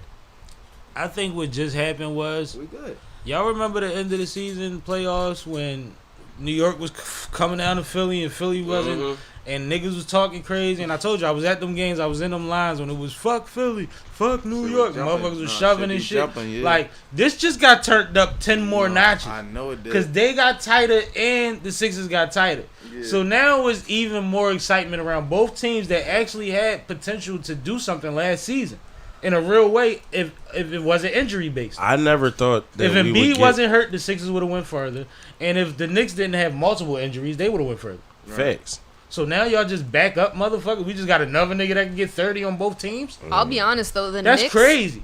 The Knicks healthy is scary. Scary. Like even this past year, the Knicks healthy was scary. Mikal Bridges is the only nigga on the Nets that I consistently fuck with. Yeah. He's great. No, they He's got consistently buckets. They him. got buckets. He's I just great. think it's crazy that He pull That up boy and Brunson. dunk That boy Brunson, something different. It's Brunson getting, really it's gotta, getting like, He crazy. better than his daddy knew. You gotta understand though, like I wasn't really I'm not even a fan of him, but it's like after watching his game, like he Bro. really know how to play the game of basketball. Like he's dangerous. Like He Every puts night- the whole game on his back. Every night you want to hate him because he's so good. Right. Like he's one of them niggas. Like you be watching, you be like, yo, Like, I what hate the this fuck? nigga. Like, And yeah. then when you be real with yourself, it's like, cause he's that fucking good. yeah, that's crazy. Am I a hater? Like you gotta start having That's how I was. conversations That's with me. like this nigga making tremendous shots though. Like and he like mean mugging niggas. Like he got that spirit. But I on the just flip never- side, I I be just never- excited for him because Dallas ain't want to pay him.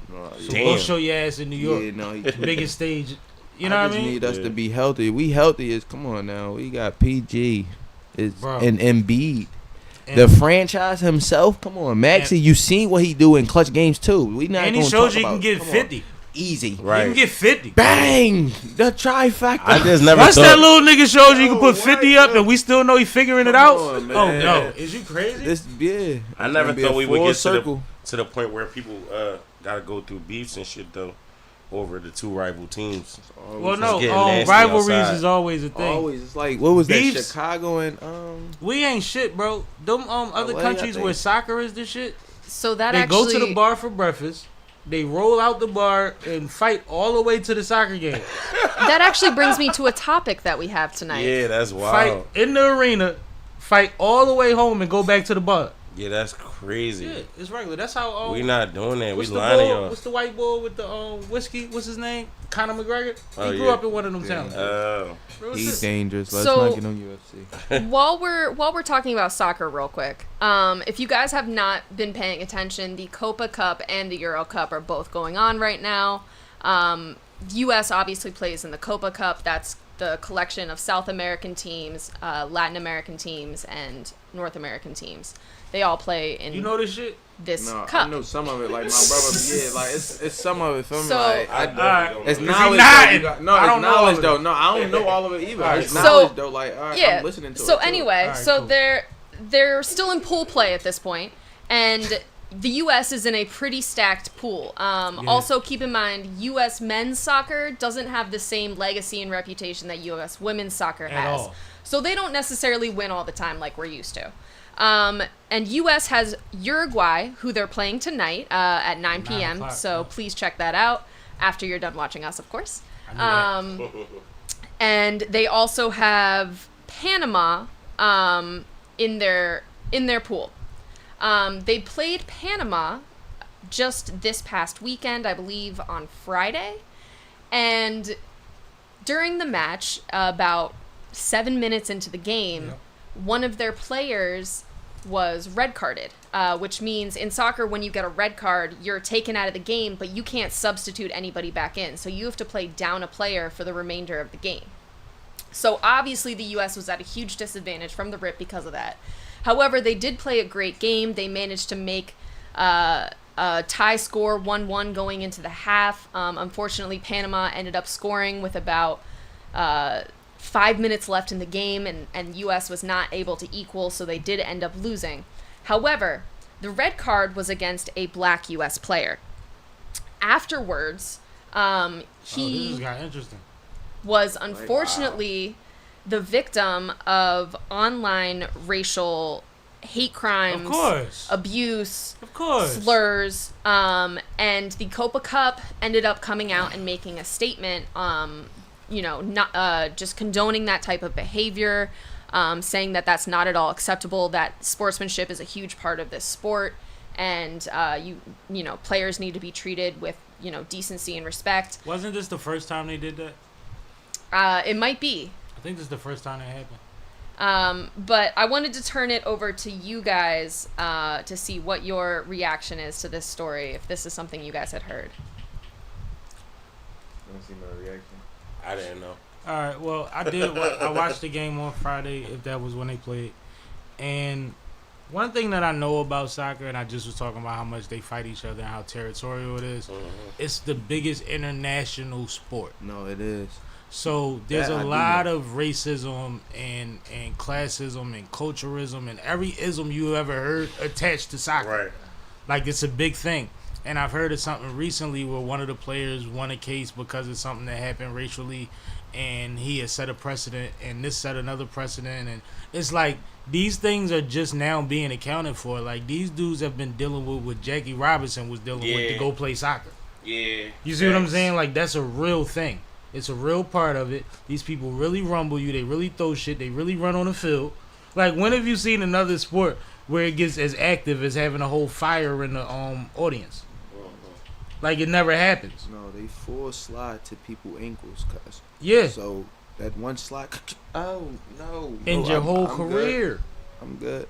He In your kicking whole the ball. career. Right. Fuck It's yeah, I'm amazing. And you see, sometimes you watch certain plays, and I'm an athlete or a former athlete, so some stuff I'm like, well, that's sport. You know what I mean? That's Right. part of it. But some shit be like, that look a little extra. Was that because he was dark? Right. You know what I mean? Like, is that, like, Some it's shit. weird. good. Yeah, no, you do see shit like that. Yeah. But what you think, Kay? I mean, I got you, Kay. so as somebody who played soccer competitively, I understand exactly how this foul happened. Like, when you are playing against a team that's just being overly physical and constantly dropping their shoulder into you, off the ball, on the ball, you can't get away from them. at some point you want to punch them in the face. But unfortunately, and what this player did not do was you can't punch them in the face, but he did. And so the foul itself, I think it absolutely deserved to get a red card. Right. I think that, you know, he is getting a 2-game suspension from it. I think that is a fair punishment. But I think, you know, this It's the racism. It speaks to this larger conversation about racism, especially in soccer, racism in South American countries, racism in Central American countries, whatever you want to call it. It's something that's very prevalent that, you know, it doesn't get talked about in the same lenses that we talk about it here in the U.S. Yeah, that's true. And being dark-skinned in a lot of those countries, they do still treat dark-skinned people like dirt. I just listened to Gigs racism, talk bro. about how people get treated where he from. Yeah, and I it's think just that's East London. I'm not sure. It's still out here. yeah, and it's without that same historical, like the way that we treat slavery and the way that we treat racism in this country and the way that we kind of dance around these issues, that doesn't necessarily happen over there. So to see like that kind of cultural clash, it's super unfortunate, and I just wish that was left out of the sport in general. I want to add something to that. One thing that's also not prevalent there is they don't have situations like stop and frisk, for instance, where in the U.S. you have people that bring the light that this is not being handled balanced, so we need to fix this. Over there, it is what it is. Facts. You know what I mean? Like, Yeah. it just is what it is, and there is no movement in sight that makes you feel like it's going to change. Yeah. Because when you protest over there, you get dealt with. You know what I mean? Like, it ain't like here. Right. So a lot of times you just live in those circumstances, and I could never imagine, because I've traveled. Driving through the South, Yeah. you start realizing certain stuff, and you be like, as many rappers as I like from down here, how do you drive from your house to your man crib? Yeah, The way they act out here. Yeah, different Yo, though. they got They go some smoke a shit blunt. called sundown different towns. Different though. They got that Yeah, sundown sundown towns town is shit. a real thing. Yeah. No, that's a real My thing. grandma told me about that shit. We was just talking about traveling. Yeah. It's a real thing. Yeah. The Green Book was a real thing. And it's like, and damn, parts how you of that gonna book travel still like that and exist. gotta go through that? You can't even be sturdy for real unless you. I always tell people You gonna have to be. traveling, getting a Winnebago or whatever, and traveling across country is not a black person thing. It might be a dream. You might think about it when you were a kid, like, oh, that would be awesome. Yeah. But by the time you're an adult, you know it's impossible. You better off just taking a flight. You know it's impossible. You got to go through too many We gotta towns, too blend many in. counties It's fucked up. Niggas gotta that blend don't in. like you. You gotta blend. Blend. That's crazy. Shit, I mean, and I ain't gonna lie, as somebody that's always wanted to keep my profile low for whatever reason, I've always bought cars that I could blend in. Mm-hmm. You know what I mean? I never want to stand out. Even if I travel, I want to be able to just blend in. Mm-hmm. It's 8,000 Cherokees on the same highway as me. I ain't Might as gonna well get lie. a Cherokee. I be wanting hot shit. For real though, for real. I be wanting hot shit, but nah, my fucking 08 lacrosse though, that bitch was red, cherry red. That joint was pretty as hell. Mm-hmm. And everybody knew it was you. It's short lived. You know what I mean? Willie Will said there's sundown towns in Jersey still. Absolutely. Shit, I've That's driven crazy. through Jersey recently and was like, this is not cool, and we was just burning. I also want to bring it I back just went to a wedding out there. his previous comment, because I think it's interesting. Back to basketball. He said number 1 Boston, number 2 Knicks, number 3 Indiana, number 4 Sixers, number 5 Bucks. Can we put a wager on the fact that the Sixers will not be in that position by the second half of the season? I don't have all those teams over the Sixers by the after All-Star break. I don't. And I'm not a Sixers fan. They do have a championship coach and a whole lot of firepower. We coming this year. Like, if they not in first, they in second or third. Coming this year. Like, that's crazy. This year gonna be. This year. And I It's dig gonna the show. Indiana thing and all of that, but I think that you about to see something out of Philly you ain't seen in a long time, yo. and I think it has to be accounted for. Now the Knicks and all that, that's fly. Indiana fly. All of those teams are great, but everybody's not going to be above the Sixers, like you said. But that was cute. I respect it. That was cute. Bandana Dan said at the break, Sixers will be 24-24 and 2 bum knees. Well, you know, the Sixers actually like buying bad knees in history. And that's part How's of the that reason worked I out never for was us? the biggest Sixers fan. They like to sell seats and buy bad knees. Yeah. But it's cool. Let's get to some cash topics because he got to get out of here soon. Him and Bad, so we going to make sure we cover with Cash One cover real quick. That's cool. I ain't have to do that. Nah, man, we ain't got to do shit. I said I'm going to do it for you. I got you. You know All what I'm right. saying? Ain't Well, about nothing. K know how to. She fluid. Yeah, she is. Cash, Shout why out don't to you start us off with talking about your next upcoming battle? So See, yeah, I'll talk about that. we got C-Cash versus whoever. Bitch, you the wasn't. fuck. Oh, my bad. I don't even know. Honestly, I'm waiting I on got the in guy. my Geechee Gotti back. My bad. We got Boss on the card though. We got Boss versus J1. And you don't know July your 20th. next opponent yet. They ain't give me my op yet. All right, cool. So we good on What that. date is that? July 20th. Okay. So you Yeah. will be on that card. Yeah, for sure. And we performing. So But how also- does that work? What? Y'all perform first, after, After so the then it battle. turned into a like a kickback Like, or a yeah, situation. yeah, but it was already that going Before. on. Okay, Yeah. all right. I'm with Other you. people performing. You know, I've and been shit, in a bunch of different battle Yeah. environments. It was how They it was. vary. You was at the joint. The one I went to, the boy ain't show up when Bill was there. Same joint. Yeah, same spot. Not the same spot, different spot, But but same people. same people. No, that was cool. Yeah, They still had little beers and shit. yeah. They had food, beers, all types of Yeah. shit. I told you they was blasting the weed gun. They had a lot of little perks and shit. I meant to say something about that weed gun earlier. But So, But yeah. what So about performances you got coming up? yeah, we got a performance. What's the date that I give you? I'm tripping. I'm sorry. I didn't have that in front of me. No, it's it's cool. No, not that the one. show at Vox. Yeah, when was that one? July 28th. July 28th. Okay. Yeah, we gonna be at Vox Lounge performing some exclusive shit. You know what I'm saying? So y'all need to come down there. It's a nice vibe in there. Little section, get a little drink or something. You know what I mean? Tune in. We gonna do that. And what else I got going on? Videos, music. I'm like really working on like putting these projects out and getting him in the studio doing some singles and things of that nature. You know what I'm saying? So Let's do it. oh, shout out to DJ Too Tough. I fuck around and do a little project with him too, little EP or something. Thought about it earlier. Long story short, Too Tough part of the reason I started hosting events. That's crazy. Yeah, I went to an event. My man had a lot on his plate, so I wound up grabbing a mic and just trying to keep things flowing Mm-hmm. and cracking jokes, talking shit. 'Cause Yeah. I was drinking. Right. BYOB.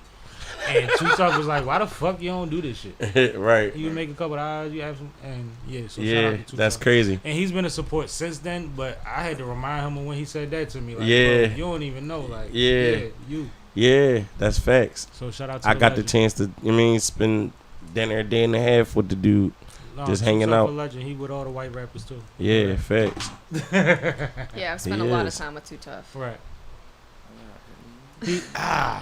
I don't even want to get into No. that. Shout out to Too Tough though. He's Salute Too Tough. yeah, No, he's a 'cause- legend. He's an absolute legend. He called me about an artist that was doing too much, and he wanted me to green light the nigga. And I'm Oh, like, wow.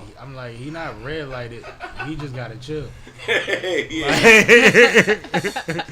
He like, you sure? I'm like, He bro. called you on a boosie tip, like it's time to go get this. No, boy. I mean, grown men do grown things for grown business. Like, Right. sometimes you gotta call a nigga to make sure that he can pull up with certain niggas.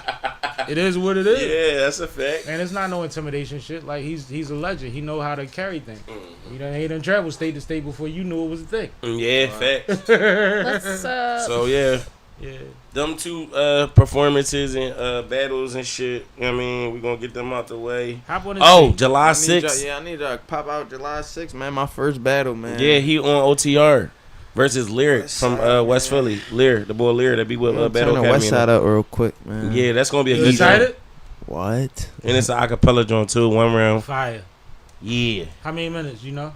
5 minutes. It 5 don't minutes. matter. I just be asking because 1 round is standard 5 minutes. Well, you rapped for 9 minutes when we went to Marcy. And when I be really going, when I we really went to get Marcy, the ball had 3 Bro. minutes. You had 9. bro, because every 4 bars, niggas was going crazy, and you know it. They was. You know they was going all right, crazy. so you had 7. I had like a nice 6. Okay, get his next topic up. Willie in the comments said Charlie Clips killed Easy. Yes, he did. Oh, it just dropped, but we've been seeing that one. He but said, shout out to you, fam. Talking to Cash with Appreciate the it. salute and all that. We're going to talk about Easy in a minute, Appreciate too, that. so stay tuned. And then he said, y'all got a dope setup. Hope y'all should get more recognition. I Thank you. appreciate y'all, that. man. Just share Appreciate it. it. Share it. Tell the people, man. I Yeah. appreciate you tapping in, though. Like, everybody counts, man. I only can Absolutely. entertain who's in front of me. And the videos are still live online. It might go viral later. Who knows? Facts. Yeah. Let's talk about Rick Ross. Yes. Yo, you were a little too hyped to talk about That the worst was beard in the game. crazy. Yes. No, I'm talking about the situation. Oh, all right. Why don't you just introduce it, Cash? Yeah, Yeah, Cash. like, It's all you. why you always playing with me? I'm not. Me and you about to have a Rick Ross situation. All right. All right. Nah, Sammy, my God. Listen, this shit is crazy to me, though. Like, do y'all see that? Like, we can't play it, though, can we? Can you introduce the situation? All right, so this topic was Rick Ross in Vancouver, Canada. After a show that he performed, at the end of his set, he plays Not Like Us. Or the DJ does. Or the DJ does, or whatever. Right. But Not Like Us is clearly playing. When they're trying to leave, when they're trying to exit stage, they get approached by a bunch of Drake fans. And I ain't gonna lie to you, I ain't see nobody with that wasn't fair skinned. Everybody had You're light saying You skin. saw a bunch of white boys. Basically. It wasn't no black You can people say on that. that side. Point them out, yo. I'm just saying, I ain't pointing nobody No, out. what's the name said? What's the name How that said? sound? What's the name said? Henny Man said he got approached by the Sons of Anarchy. Listen, and they was yelling out, nigga, what? Do something, nigga. Do something, nigga. What? Some shit. What, nigga? What's up, nigga? That shit was just crazy to me. And then like Rick Ross, the boss, 40 cars, 80 million or whatever million, 200, Don't whatever. do that. Don't do that. No, bro. Don't do that. How the fuck is you? What? What you We mean? was just talking about He had traveling. like 5 niggas with him. We was just talking about traveling, and it's Canada. You know what's not out there? What? The John. No, I know the joint ain't You know out the there. John ain't there, right? The joint ain't there. I know You know that. who else ain't out there? Who? Everybody that's solid that got a record. Oh yeah, because of the way you could get. We talking Right. about Canada specifically. Right. Everybody else that I would have wanted to be that could All risk right, so everything this is why I want to. can't even get This here. is why I wanted to talk about this, right? Yeah, let's talk So about it. now it's like, okay, if you know that, then why you wasn't sturdy, bro? You But- had to be some type of find a way to be sturdy, bro. You Rick Ross. As an artist. You got punched, bro. Now see, He got punched. Meek ain't even out here getting punched. one mistake, but perfect place to start. Right when they was talking and they was in each other's face, right? Yeah. He was giving niggas too much access at that point, Mhm. right? But when he got punched, did you see his reaction? He looked like he was trying to get active a little bit. He stepped back and he let security and an entourage handle the shit. Oh, he didn't further Every engage. time you it saying. got popping, Ross rolls away. Mhm. He's literally doing what he's supposed to do in the situation. He the bag. It's protect the bag time, right? Yeah, yeah, Sam Sneakers the DJ, but you still entourage. Yeah. Like, you know what I mean? yeah. Like, it is what it is. His security, we don't know if that was his security Mhm. or security that was From assigned the to show, him. yeah, We see that security that was at this event wasn't shit. right. Them niggas was bitching. They was expecting to just pick up drunk girls all night, I guess. Yeah, But they're in the green room section of a concert. If it's an outdoor concert, that's backstage. right, You see what I'm saying? Like, Right. this is supposed to be held down. right. Like, that's different. Yeah. There's a lot of variables as an artist that you should see when you see that No, more for than sure. who gets punched. No, for sure. And that's my thing. Am I tripping? No. Like, we going to take this loss. Mhm. The rule is we take the loss together. We go to jail together. We do all of that together. Mm-hmm. But Ross never took his chains off. He never ran and tried to steal a nigga and make other niggas react. The sucker shit we see niggas do. Mm-hmm. Like, we seen a lot of these play out a lot of different ways. Mm-hmm. it was a weird situation, which probably could have been avoided. But I don't know who played that song. Because his DJ was getting punched on. So if my DJ getting punched on, he ain't still on stage playing records. Who was the boy that was laid out that they had to pick up? Like the nigga that was punching on Sneak. The boy that was, when they was rolling on the DJ is a nigga with the hair. The dreads, Yeah. When they was rolling on him, there's a nigga with a white t-shirt. Yeah. And then they push him this way. The camera follows, right? Yeah. Then the camera goes back. That's the nigga that's on the ground. Damn. Can we get that good? That's the nigga. You want to show it? Can we show You it? can show a part of it. You can't show the whole video. The problem is if I show it. Oh yeah, they're gonna flag it. Yeah, they're gonna It's demonetize. violent. Yeah, we It's on violent. TikTok right now. But like, if you look at it, he's the dude that's laid out. Right. I had to run it back so many times because I'm like, what happened to him? And then I'm like, white t-shirt, skinny, slim boy, white t-shirt. That's him. That's crazy, bro. So somebody turned up on it. Yeah. For all we know, maybe Ross could have good jawed on it. Like, we don't know. Yeah. But at the end of the day, them circumstances is like, yo, this is why you got to be careful what you involve yourself in. Right. This is why you move certain ways. Yeah, that's This what is I'm why saying. If tap you in ain't with feel locals. sturdy about going to Canada, why even go? You Rick He's Ross. the biggest boss. So he can't not go to a show. In He his ain't mind, right. and I'm not saying that like for me, this is how he's never told a story without building a castle behind it. You see what I'm saying? Yeah, but you I gonna think tell him he can't go? Schoolboy Q gonna be out there in a couple weeks. right. He going. I feel you. Yep. Q going. Yeah. On Hoover, he going, But so to speak. what's worse? What's worse? What's worse though? Oh, going. On BD, on King David. But listen, All that, like whatever. You know what I'm saying? Niggas going. but no, listen. And that's never stopped the rapper ever. What's worse? What's worse? Not going or getting punched and looking crazy on internet? I've been in fights before. Yeah, I've been in fights before too. That punch on Ross was clean. Mm-hmm. He ain't stumble. He ain't buckle. Yeah. He didn't even get enraged about it. He But didn't get excited it about looks it. crazy. Like that don't like when you a bitch, Yeah. you get stolen. Be like somebody kill this nigga. Yeah. That nigga literally. I had to rewind That it nigga to see if literally he like, actually yo, got we hit. outnumbered. Yeah. We outnumbered. And then he started playing football. And from what I hear, the video is deceptive. From what I hear about the report from whoever said they was there, this is all, I don't have no facts, but this is what I'm hearing. They built a wall. You Around see walls. about 4 or 5 dudes active, or 7 maybe.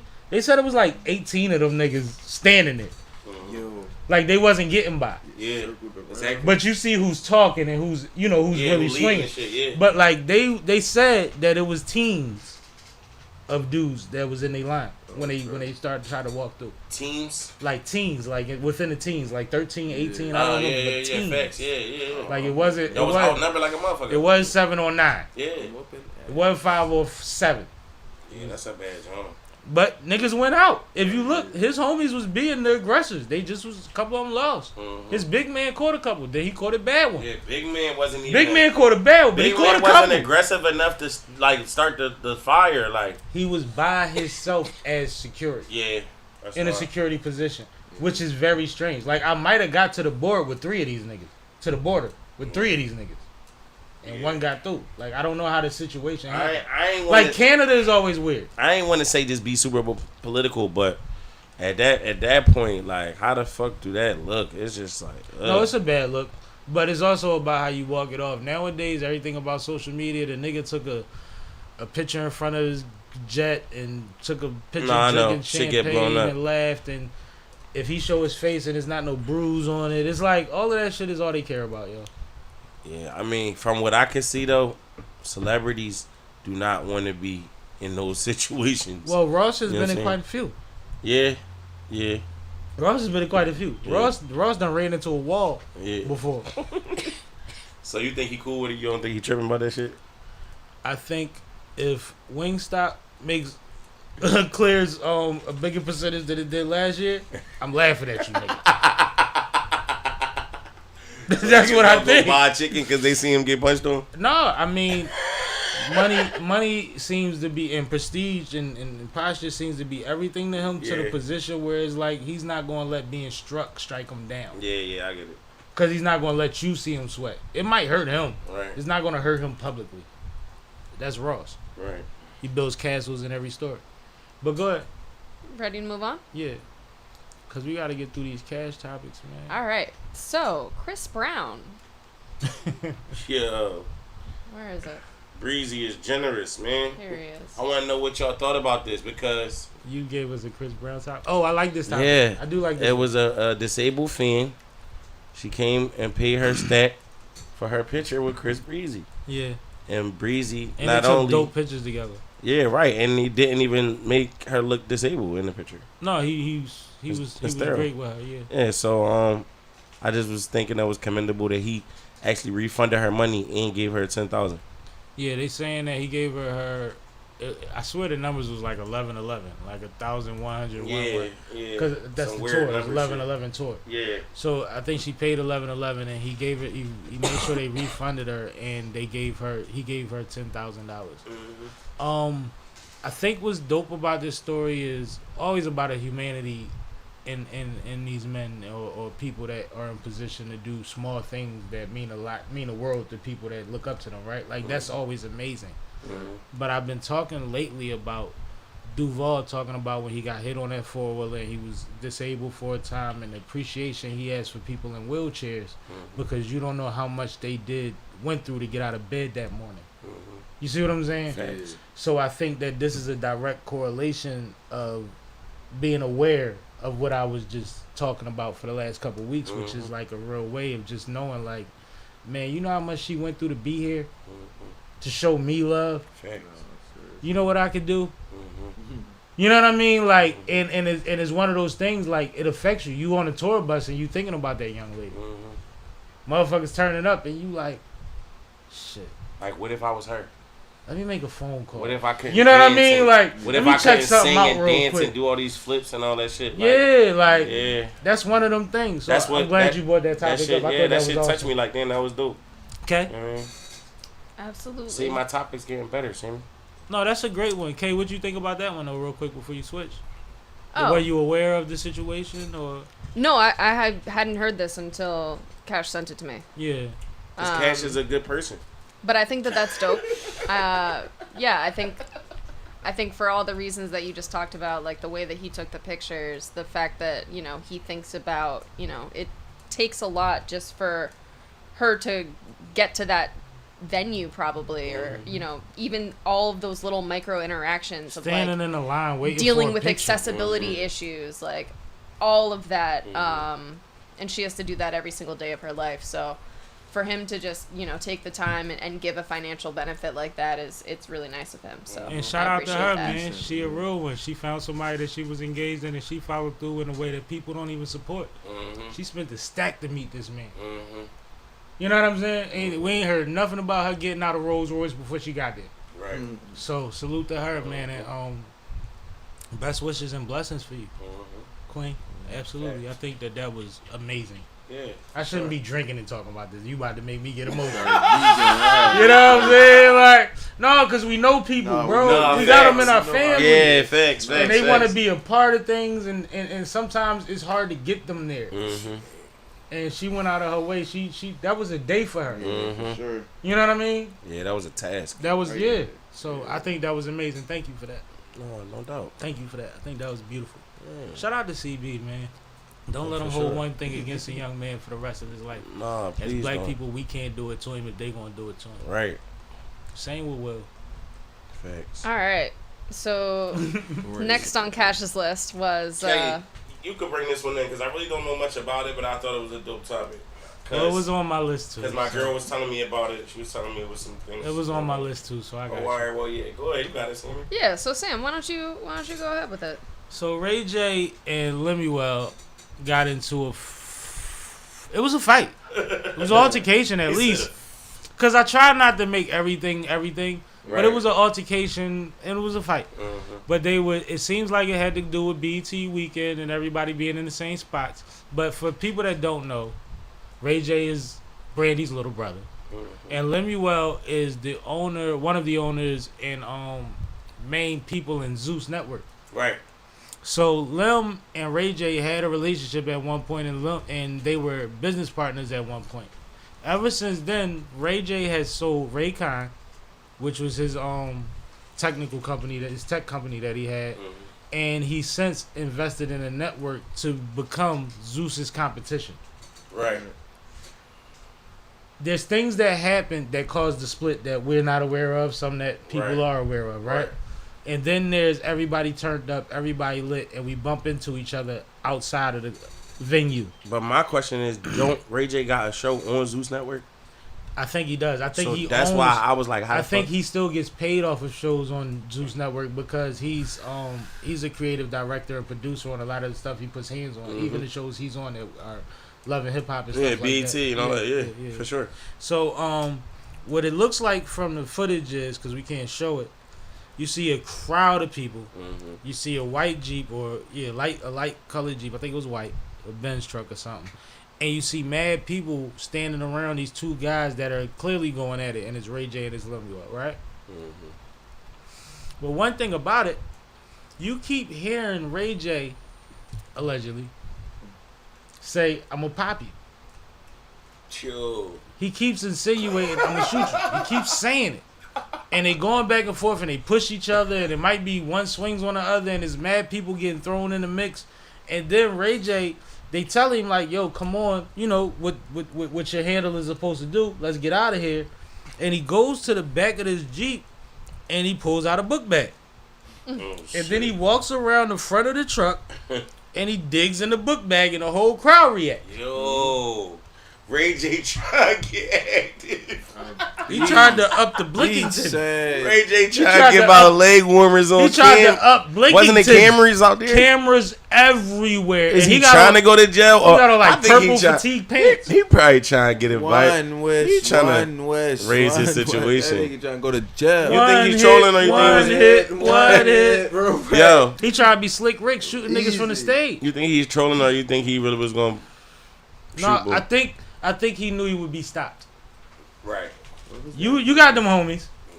Because on some real shit, y'all done touched each other. Y'all done made security and everybody else shift all these times because y'all acting like y'all trying to get at each Yeah. other. Why you didn't pop off yet? Right. Why you ain't run around that truck, run up behind him and steal it? Right.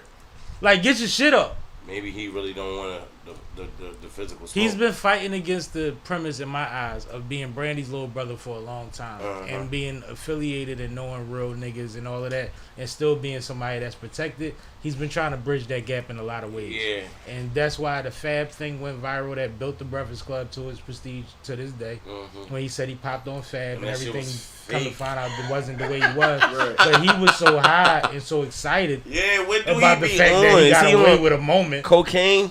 Like he was Cocaine like, is a hell of a that's- drug. That's more like the nigga that thought. That's more like the nigga that thought y'all was gonna smash him, and he like, and I got out of there. Yeah, yeah. But he flipped it to, and I, you know what I mean? He put sauce on it. Yeah. Like that's what it was. Yeah. Like that's just his character. So I think, in my eyes, I feel like there's no way Ray J was gonna pop somebody on camera.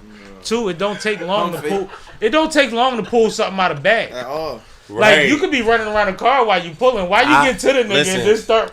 I hate people. Most guns don't got safeties on it, so it ain't nothing to whip out and throw. And I hate people that insinuate shit that they don't want to do to try to intimidate people. Like almost fighting. Oh my bad. Yeah, like when I was in jail, like we'd be sitting at the card table, right? We playing cards. Somebody say something, you say some shit I don't like, I say some shit you don't like. Now, let's freeze it right there where the tense is at, right? Where you want to fight at. Let's freeze it. You could either say, yo, bro, go to my cell and get the door pop. You know what I'm saying? Absolutely. Or you could be like, pussy, what the fuck? We can rumble Turn right up now. and draw attention to the situation. So which, yeah, like, and the CO is right there where K at. Like, I know exactly what you're like, talking bro, you niggas And be, I ain't never you know done what I mean? time, but I know what you're talking about. Yeah, but that Like shit is so I've fake. I actually hate people worked that in do them that shit. facilities, so I know what you're talking Hey, if you don't really want to get busy, you can get busy without nobody knowing. about. And I'm Unless the type, they see the mark on your face or something. And I'm the type, if you don't draw, I ain't gonna draw. Yeah. Because I ain't running to nothing. Right. I'm gonna take my time getting it. Get your shit off real quick. Yeah, let's go. How long fist fights really last? Like, Right. Get your shit off. I'm gonna try to clean you and we out of here. That's A what's good gonna 30 happen. to 45 seconds and done a nigga. That's how it be. Too. Yeah. Am I lying? 30, For 45 sure. seconds? Not even like 15. You catch Yeah. it? What? I'm cool. You know, nigga might dance a little bit. You I might didn't- tussle a little bit. But let me get an opening and it's over. I tell a nigga we in school. I tell him meet me after school. He get loud. The teacher right there. What? You want to fight me? Fight Same me now. I hit him one time. Bing. He stumbled right in the corner. Oh yeah, I don't even want to fight you. You hit him no in more. front of the over. classroom? I had to. Oh, Sorry. man. He disrespected Been me. there. See, but that's when you crash out. No, At it this was, point- though. At this level, that's childhood not. days. No, You know what I mean? I Nah, was a been kid. there though. Like Yeah. I know a nigga in college that beat a nigga up in front of his professor because they had a group project and the bull ain't pull his weight. So it was the day of the presentation and he ain't pull his third or his fourth for the situation. And niggas is like, where your part at? And he like, I ain't, you know what I mean? And he really like, he did one of them Jones like, I ain't do it, what? Right. My man dressed him in front of the fucking professor. Boom, Yeah. boom, boom, boom, boom. Yeah. Little bottom on it. Boom, boom, boom, Yeah. boom, boom, boom. Turned up on it. Like real shit. Professor literally got him to stop because she said she wasn't gonna fail him for this shit. Yeah. He was thinking about his future. He Right. wasn't trying to be gangster. That nigga needed that grade. Like you playing. You know what I'm saying? She had to throw the grade in him for him to stop. Like no, you good. Stop. You Like got you it. good. Yeah. Like you did. Like stop. It's sad. I just seen him a couple weeks ago. I was at the reunion cookout kicking it with. That's It's my sad nigga. nigga had to get his ass whipped so you could learn. And mind you, I didn't tell him. I never would tell him what he did was right. Right. Because you could always wait till after class. Right? Right. Like we know that. Yeah. But you don't know how much a nigga go through to make tuition. Mm. And that's different than the shit we be regularly mad about in school. For real though. That's different. For real That's though. another level of shit. You don't know who his peoples, what his peoples had to do. We seen a nigga graduate because his uncle that was locked up took a loan out for him. Like niggas go through hell to get through school, bro. You ready to come back? Yeah, let's go. Okay. Real me and K. I ain't shit. I just talk for a living. All right. Come back. So, This is another crazy topic. Kay, can you bring this one in? sure. Prisons of the future. Whose topic is this? So, this conceptual prison implants prisoners with memories of the crimes showing from saw the this. victim's perspective. I saw this. Crazy. Is this like, are we going to be robots at this point? This like some Total Recall. What's that other movie when they punish you for the crimes you about to commit? This some weird futuristic shit. Yeah, and if it goes down, like, what the fuck? But how do they show you This their is cruel and unusual. Yeah. What is like I think that it's extreme, but how does it even work? Is it based on the fact that AI can simulate? Is it based on the fact that everything's on camera? How do they get the victim's perspective? It's conceptual, so I don't think you're supposed to think that hard about So it. this is some Total Recall shit. Yeah. Wow. It's like Demolition Man. Yeah, You I'm come not out knowing how to knit I'm about to read the caption. for no reason. So it says, I'm sorry. It says, imagine a facility that treats criminals like patients. Instead of years in prison cells, sentences could be completed in minutes. Cognify aims to implant artificial memories directly into the brain, revolutionizing criminal rehabilitation. This new approach focuses on reform, not punishment, changing how society deals with offenders. I like that you read that. You know why? First thing they said is to treat criminals like patients. Mm-hmm.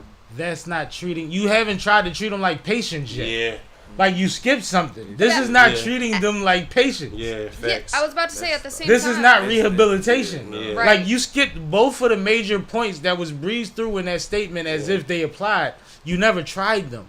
This is not trying them. Mm-hmm. This is cruel and unusual punishment. This is Yeah. traumatizing. How are you going to rehabilitate This is somebody Total by Recall. traumatizing them? What happens when we get to that point when they pass the shit? How about, all right, let's have a real conversation, right? Mm-hmm. When them gates slam, there's certain people that got to keep going back through them. There's certain people that realize as soon as that gate slam, I ain't doing this shit no more. I'm over it. I got to figure out something better. Facts. Who are you to gauge how much a nigga need? Mm-hmm. You know what I mean? Like, I might already be good. Mm-hmm. Now you gonna just give me nightmares for the rest of my life? Like, I might have already been like, damn, I saw his mom face. That was fucked up. Yeah. I might already be there. I might be ready to help. niggas that's locked up next to me. So what's You that? just gonna make me can't sleep. Wow. Now that raises another question. Like, just think about the gap between somebody really being rehabilitated, because you have to rehabilitate yourself, right? What's it has the- to be a mental decision. What's the real purpose of this thing that they thinking about proposing and shit? It's the same shit. Right. I'm watching. Might want you to go crazy. I'm and watching die, Mary right? Kingstown right now, and I'm in season 2. I'm late. They just introduced the next generation of prisons that they wanted to build, and they took commissary, yard time, and everything out of it. So you constantly, it's like being locked up 23-1 or and no contact. Mm-hmm. You know what I mean? So now the guards is walking around in a situation with nothing to fucking do. They cool as you can wear your best shoes to work. You know what I'm saying? Like Yeah. it's nothing going on. Yeah. So there's still a level Right. to where that's what they want it to be. This Right. is just a technological way Mm-hmm. to be able to all right, compare it to medication. Right. Sedating motherfuckers. Right. Mm-hmm. If everybody on the block take a prescription every night, Mm-hmm. part of their prescription is some shit that's gonna put them down, right? Right. Right? More than likely. This is a way of control. Mm-hmm. It's Demolition Man. It's all the movies that I've been naming. Yeah, that shit. I ain't fucking with that. Yeah, might as well just be legal now. Y'all Like- had to kill me to put some shit in my head. Like, fuck No, that. but it's weird. Like they can really like you. One thing we know about the prison system is it's the last form of slavery. Mhm. You have zero rights. Mhm. You are subject to whatever they decide to do in the what is it, DOJ? What is it? You can't refuse certain shit, but they gonna put you in a hole though. You can't refuse certain You shit. ain't gonna refuse, but so long, because once when you're, and you know this from being in any facility, when you're irate and you can't be controlled, they will shoot you with They gonna something. sedate you, yeah. Mhm. When you wake up, you will be whoever the fuck they told you you were. They gonna Philly Zoo you. Don't take your Bro, kids when to the you go Philly in Zoo. When The you go into animals is high. surgery, they tell you count backwards from 10. You don't remember shit till you wake up. You see what I'm saying? So when they put that needle in you, you gonna get whatever you got You covered. ever been under anesthesia? Hmm? Yeah, that shit. I had ACL surgery, Yeah, that shit crazy. bro, and I'm sitting there You like, ever damn, feel I ain't yourself telling how slipping much away weed I smoke. off that shit? Bro, I counted like 3 numbers down. I got like 5, 4, 3. I wasn't counting. I was talking to them. They was talking to me. Well, yeah, they told me they asked me certain things and then they told me to count. Mm-hmm. And when I woke up, I was on a cold ass table with my meat shriveled up. I'm like, yo, I don't like this at all. See, you could have left that part My out. bad. Man. They violated me. On BD. They violated me. On BD, you could have left that out. Trying to go viral. It's like, no. All right. Trying to go viral. I don't know how many people saw my shit shriveled up though. I ain't like that. Diddy. I ain't like Let's it. talk about Mike Knox. Ooh, that's a good topic. Why don't you go ahead and introduce this, Sam? Me? Oh, you okay? You cool, Sammy? I'm great. You go ahead. Yo, alright, so everybody know about the situation with Mike Knox going crazy on Meek on Instagram on the diss and all of that. Me personally, I ain't think you should have did it just because if you say that Meek really was your friend, you know what I'm saying? But I mean, a lot of people do it. But if somebody really your friend, I don't think you should diss them on the record. If they really was your friend, I just feel like you shouldn't do that. Like, I'm sorry. But Meek did give his regular Meek response, which was, you know, you can't talk like that and be in Philly or something to that effect, right? Yeah, yeah. Like that was one of the. This is literally the trajectory that we get from Meek every time, right? So my whole thing is it's two things that you know go into this topic, right? So if you did something you feel like you should apologize for, that's fine. You know what I'm saying? A lot of times people disrespect people in public, so I think people are looking at it like, well, you should apologize in public. Has become the rule of thumb, but it's not absolute. Right, but at the same time, since when are we having accompanied apologies on camera with the person and the other person, and we don't know who else is behind the camera, and you know what I mean? So I feel like the camera thing was weird. You know what I'm saying? Like if y'all left Especially that part being out, we from a mob city. it would have been cool. We know how shit yeah. go. But I mean, like in the same breath, it's like you got the internet running with it, and it's like it didn't have to. from what I heard, because I know some real dudes that got connections to certain people, and Mm-hmm. from what I heard, you know, like the playing field was even. What I want to say is one of the first things that you said. What the hell was it? Oh, about Mike making a diss record about somebody that he claimed to be cool with, Yeah, right? yeah. I don't know if you ever seen the video. I think it was on World Star when Mike Knox was in the van and he called Beanie Siegel.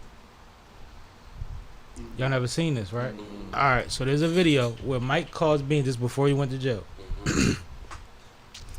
And he calls Beans, and Beans is loud in Beans' background. This is when Beans had the basement where they shot all the rap videos at out that crib. This them days, right? And he like, yo, hold up, turn it down, yo. Who this? It's me. It's Mike Knox. Before Beans got on the phone, he was calling him Dirty Dwight or whatever is, you know, he was doing all of that. He said, I don't even call him Beans, I call him this. Now all of a sudden it's Beans, it's me, it's Mike Knox. What's up, yo? First of all, yo, listen, I'm on federal parole. I can't get into no funny shit. That's the first thing Beans say. Mike say, no, we good, it's me, like, it's cool, like, and proceeds to ask Beans about, remember that time I bought you that bottle at that party? He never tells Beans that this is being recorded. He did it? And he's literally trying to explain to people that he did some extravagant shit for Beans one time by buying him a bottle. Which we're from the city. We know niggas that get money and we done got a couple of hours. Buying a nigga bottles like buying a nigga a drink. Unless you try and shit on it. Because there's some implications where you could do that with a bottle, right? Yeah, for sure. Yeah. So this is the same person that did that, is my point. Oh, wow. I didn't And know that he did was that. weird to me. Because when a man hops on the phone with you and you have him on speakerphone, Yeah. and the first thing he says out of his mouth, camera on or not, is I am on federal parole. I'm on federal probation right now. I cannot get into no funniness. And you say, no, it's cool, and then try to reminisce with him to prove a point that you was making before the phone call. I don't like that. Yeah, that's suspect. So when I see certain things, I'm not surprised by it. Yeah, that's suspect. And this is not a made up vid. It probably still exists somewhere. You know, a lot of stuff gets ripped off YouTube. I just want to say, you know, people is running with this shit like, oh, like he got intimidated. And it's like some people, I guess they saying that it was respectful because it was an apology and you didn't want to make a situation, you know, beef and possibly people get hurt or whatever the case may be. But, you know, what's your thoughts? You know, is it intimidation? Was it real? Was it genuine? And the narrative, can black men apologize to other associates in public in real time without it being like seem like they getting chunked? I'll be honest. There's two downfalls in the apology. There's the state of his shirt, which looked like it was wrinkled up. He said he wiped his face. Yeah. I know, and that's possible. But we talking about visuals, right? Yeah. That's why even if you ran a marathon, before I put you on camera, I'm gonna tell you get right, button up your joint. You know what I mean? I'm gonna get you right. Mm-hmm. And then there's the point that Garcia was ad-libbing the apology. Yeah. Yeah. That's what made it look bad. Yeah. It was the ad-libs. If Garcia just stood there, most of the world would have thought he was with Mike Knox. Right. When he start ad-libbing it, it starts looking like pressure. Yeah, that's what I was saying. And we do know Ape Gang. We do know Garcia. We know how to... We from here. Right. So then other niggas that's from here start getting their own perspective on it too. Thanks. But my overall for him is, if that was genuine from you, like I hope the Jay Moore apology to SammieSTREAMS was, because that was on camera. You know what I'm saying? If that was genuine for you, then cool. You gotta hold that. He's responded twice. He's done 2 separate videos. He did at Knox, right? Yeah. Yeah, I know. I seen one of them. Now, he spoke well in both of them. Okay. He picked a good angle and he ran with it. If that's good for you, it's good for me. At this point. Because I don't want to see no crazy shit happen in this city. You know how it trickle down, bro. Yeah. Them niggas be on the road. Right. They gotta come back for It's the gonna funeral. end up being your They gotta homie, send cousin, or cash somebody. apps, Venmos from the road for funeral. Yeah. So like we know how it go. But So do you if he think good this- with it, I'm You good think with this it. taints his name any? It depends because 50 started talking about other niggas and he ain't said nothing about Mike yet. That's viral. Yeah, facts. So if it don't affect his relationship with 50, which might be what he's trying to protect, like his opportunities, like he might know what's going down the pipe for him that he can't announce yet. That this will blow all of that shit up. So he might be eating crow. He might be just holding that, but you gotta hold that. You can't get mad at everybody. You can't start talking about running down because you was just apologizing to try to stop that shit. I feel like this. You see what I'm saying? Any rap beef I ever get into, me and a rapper gonna know about it before y'all do. Anything I ever been through, only we know about. I don't rap beef with nobody. Only we know about. Like we grown men, we handle like real situations like men. Like we don't run to no social media to handle nothing. I nip shit in the bud. If we really got a problem, yo, what's up? You nip it in the bud. You know what I'm saying? Let it go. It ain't about being tough. We men. Mhm. It's an issue. It has to be worked out. I tell you all the time, man. The more you acquire, whether that's family, whether that's financial, physical, whatever, the more you have to lose. And certain shit just ain't worth it. That's a fact. And if it's worth it, then there's no reason in bullshit. You see what I'm saying? Get it done. And that's what it come down to. That's all it is. So when you see a motherfucker, a lot of times you see these motherfuckers with money shit on people and be like, "He not worth my time." Yeah. He low level. That's a real thing. I know. If my day is booked, you know how much 45 minutes of my time is worth? You nut. You ain't gonna make that this month. Like, you know what I'm saying? Like, that's what it come down to. It's true. It's a real thing. Time is money. You want to get your tattoo from the nigga that you can sign a list for, or you want to schedule some shit and block out hours. You know how much them hours is? Facts. I know. It is what it is, man. It's business. All right. Hopefully they being smart, though. Hopefully. But it look weird. The ad-libs is weird. It is. The camera is weird. I told you. The camera The is... trenches card. The camera is the 50-50. You did it publicly, didn't do it publicly. No. Before we get out of here, I want to say I appreciate y'all for letting Boss come on and do his thing. No, man. Appreciate Boss, man. I had a For ball sure. with you, brother. Y'all, man. Boss You welcome back beneficial, anytime, West man. Side, I appreciate Bring the guys up here. y'all letting me open my topics. I feel more like a journalist every day. Well, you know, the topics make sense. I'm gonna let you run them. I'm gonna teach you how to do it though. We gonna get tight. We And good. shout out the Trenches card. Yo, shout out to OG Capri. He's on the card, yo. Read his name, yo. It's OG Capri versus who? Salute OG Capri, man. We had a whole debacle on. Nah, right. Salute him. To the But bars with him. who he funny as battling shit. on the card? OG Capri. Where's his name at? You see it? It's on there. I know it's on there. I know it is. Dre Majesty versus. That's the only one I can't see. That might be OG. No. No. You funny as shit. He not on there. Cook. You funny as shit. Yo, we gotta get the fuck out of here, yo. I gotta handle some shit. All right, well, But we do gonna y'all be thing, tapped man. in the car, bro. Nah, we always. Yo, shout out to everybody that tapped in Thank to you. support Thank Bash. you, Kay. Shout out to Yes. everybody that's tapped in to support C Cash.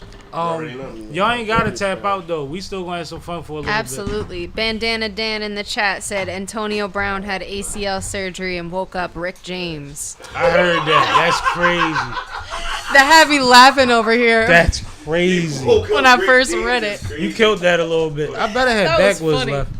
Only I only took one from you. Choke somebody. All right. Yo, I'm gonna call y'all, bro. Yep. That was the only comment, Kay. Pleasure, bro. Yeah. Absolutely. You already, man. Cash. Yeah. Good job, man. Thank you. Good show. See you, Kay. See ya. Does All it right. really even matter? I ain't nothing to prove. I just wanna know. So we were talking about the trenches card. Yeah, let's get into it. All right. So Is you down for me or not? Tell me everything. Easy the Black Captains Battle League, the Trenches announced their anniversary card for August 10th. On this card, of course, Easy the Block Captain is the headline battle, and this time he'll be going up against Ill Will. Also on the card is Hollow the Dawn versus Av, Averb versus Sirius Jones, Riggs versus Texago, Zan versus C. Bree the lyricist. Shout out Zan, man.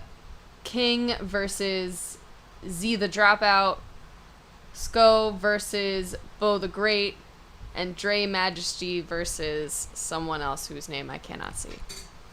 The funny thing about this card is I really want to see every battle for different reasons. So let's start from the bottom and work our way up. Let's start from because the battle you can't say is probably the one you can't see is probably the one I don't care about. Well, I'm about to figure it out so that we know what it is. But let's start from the bottom and work our way up, and I'm explaining why I'm actually intrigued by all of these battles. Like, this is actually, personally for me, this is a good job for them. Baby James. Dre Majesty versus Baby James. All right, so cool. I don't know Baby James, and I've heard of Dre Majesty, I believe, in conversation, Maybe somebody spoke to. Okay. Put that graphic back up, though. For me. Cool. So, Sko versus Bo the Great, right? Mm-hmm. Sko is the nigga that been holding Easy down the whole time. That's Hurricane Do Brother. Okay. So, Sko is somebody that battle rap actually knows because he had times where he's from New York, I believe. He had times where he was getting busy, but he's not somebody that really chases the light. So it's similar to, he reminds me of a lot of our Philly battle rappers that just want to get busy or support. You know what I mean? He gives me that energy. So I'm actually interested to see what Sko is going to do, especially on his brother's platform. I think that's dope. I think that he's going to show off, honestly. I don't know who his opponent is, but I'm really excited to watch him. And this is how battle rap works. We ain't always excited about both. Sometimes you just want to see somebody work out. And that translates into the next one, which is a tournament final. King versus Z the Dropout. If this is a tournament final, and we know Z the Dropout was or is DNA's artist, White Jesus. I was about to say, I've definitely heard his name before. Yeah, that's White Jesus. That's the one that came out on Charlie Clip's joint and with Jesus. Okay, yeah. Yeah, so I think that'd probably be a good battle. Like, just for, because. Then you got Zan versus C. Bree, the lyricist. And Zan is the homie. Salute to Zan. Shout out to Zan. Friend of the show, actually. Well, friend of my Glockaware show, but she folks. And C. Bree is actually dope. C. Bree dope as shit. Yeah, that's gonna be a good battle. I'm excited to see that. So that's gonna be a great, like, for the women on the card. That's a great one, especially for like this kind of energy and vibe that the trenches usually carry. I'm sure they're not gonna change it because they kind of lean on it. Then Riggs versus Texaco. Riggs gets busy. I don't know who Tex is, but Riggs gets busy. So at least half of that'll be dope. Averb versus Sirius Jones is very exciting to me. That's one you wanted to see? These is two of the most arrogant, cocky motherfuckers that was there in the beginning and never seen each other, I don't think. So this is like major if you really get into like the personalities of these dudes and the legacies of these dudes and the sense of entitlement that they have. Mm-hmm. Oh man, this is like a mirror match. Not that they have the same style, but they the same dude from different energies, different areas. You got a Midwest nigga and a New York, Jersey nigga, a Harlem, Jersey nigga, or vice versa. You see what I'm saying? Yeah, I get you. So it's going to be a wild one, and it's going to be levels. Like, that's one of the ones where, like, I had my glove up, but it went over my head. I got to watch it back. You know what I'm saying? Like, it's going to be a bad one. I like that a lot. Yeah, I like that matchup. I mean, Averb is always fun to watch. Sirius Jones, I've seen a few of his battles. I haven't seen quite as many, but I know that he's, he's very well versed. He knows what he's getting himself into. Jones is consistent, yeah. Yeah, he's consistent. Jones just got to stay out here with us, man. So it's going to be interesting to see them go back and forth. They haven't battled before, right? I don't believe so. I think not. Okay. I think that's fire. I That's think dope. Easy putting that together was like that, and a Zan C Bree joint is like, oh, you did that. Well, and now let's talk about the top line. Hollow to Dawn versus Av. What do you think about that one? Hollow is one of the most creative, skillful motherfuckers that can really rap, that knows how to make it look effortless. Like he knows how to be a gesture, and he knows how to be a asshole. Not so much a bully because he's never really in those positions, but he knows how to boss up when he's trying to do and bring it right back down to a joke. And I think that versus somebody that's witty like Av is going to be a hilarious battle. I think we are going to laugh at both of these gentlemen more than we've laughed at them. And I mean because of what the other person said about them, not because of what they saying. I have a feeling that one's going to end up being a preference battle. Like, whichever... I hope so. I hope they make a whichever classic. You like better, you're going to end up going with. That definitely has the making of being a classic. I like that one. But I think Av is the type that will put Hollow in a position where it'll be like, oh, is he trying to sun him? Mm-hmm. And then Hollow will be the one that can flip that energy on him. Mm-hmm. And be like, you just look stupid. You know what I mean? Like what's your purpose?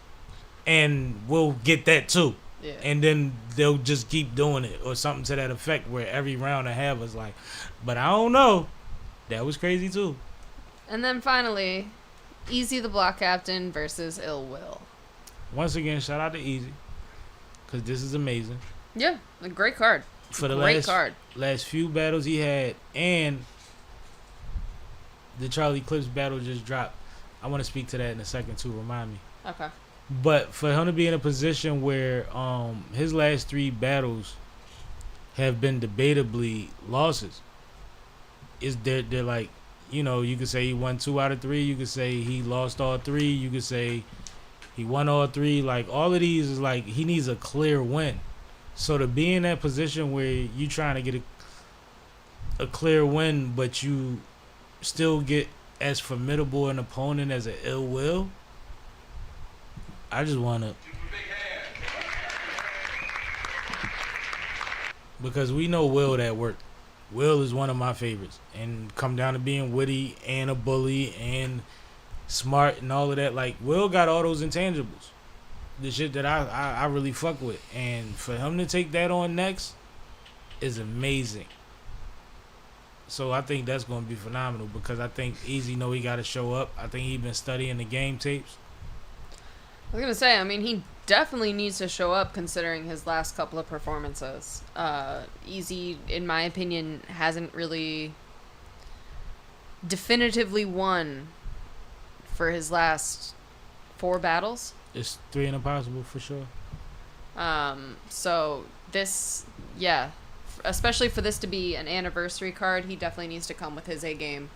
And Ill Will to be his opponent, I mean, he's definitely taking a risk. Like, Ill Will is not necessarily a beatable guy all the time. No, like, Ill Will is usually not a beatable person at all. And, like, you keep playing, you're going to let caution take over the algorithm. And I ain't talking about my sis lady. Right. It's getting crazy out here in these streets, brethren. Well, did you want to talk about that? I mean, we can talk about it, but let me touch on the Charlie Clips battle dropping. Okay. I know a lot of people didn't see the Uppercut podcast. No, it might not even been Uppercut. There's a recent interview that Charlie Clips did, because he did both recently, but where they asked him about his recent battles, and he said something about how the battle with him versus Easy didn't drop yet, right? And he said people need to see that. And then he says, I bet he's going to drop it after I say this. And then the battle dropped. Yep. So, I don't know. It might be a coincidence based on the fact that Easy announced his next battle and card right after that or during that or right before that, whatever have you. But it just was very interesting because Clips was like, I'm glad you said that because now you got to drop it. Like, if you know, like I know, you shouldn't have did this, and this without dropping that. So now you're going to drop it. Watch this. And it dropped. That was crazy.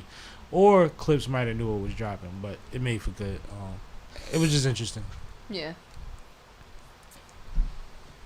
So, Clips versus Easy is the topic, or we going on to the caution ghostwriting?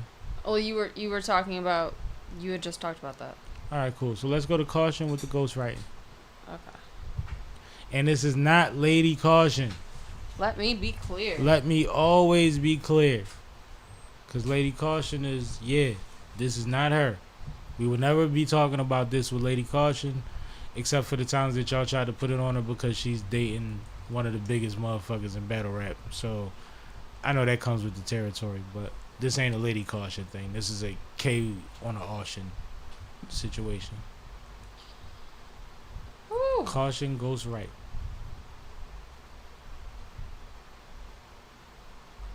But you want me to introduce it or what? What we doing? You want to introduce it? I think you should introduce it. Sure. Yeah.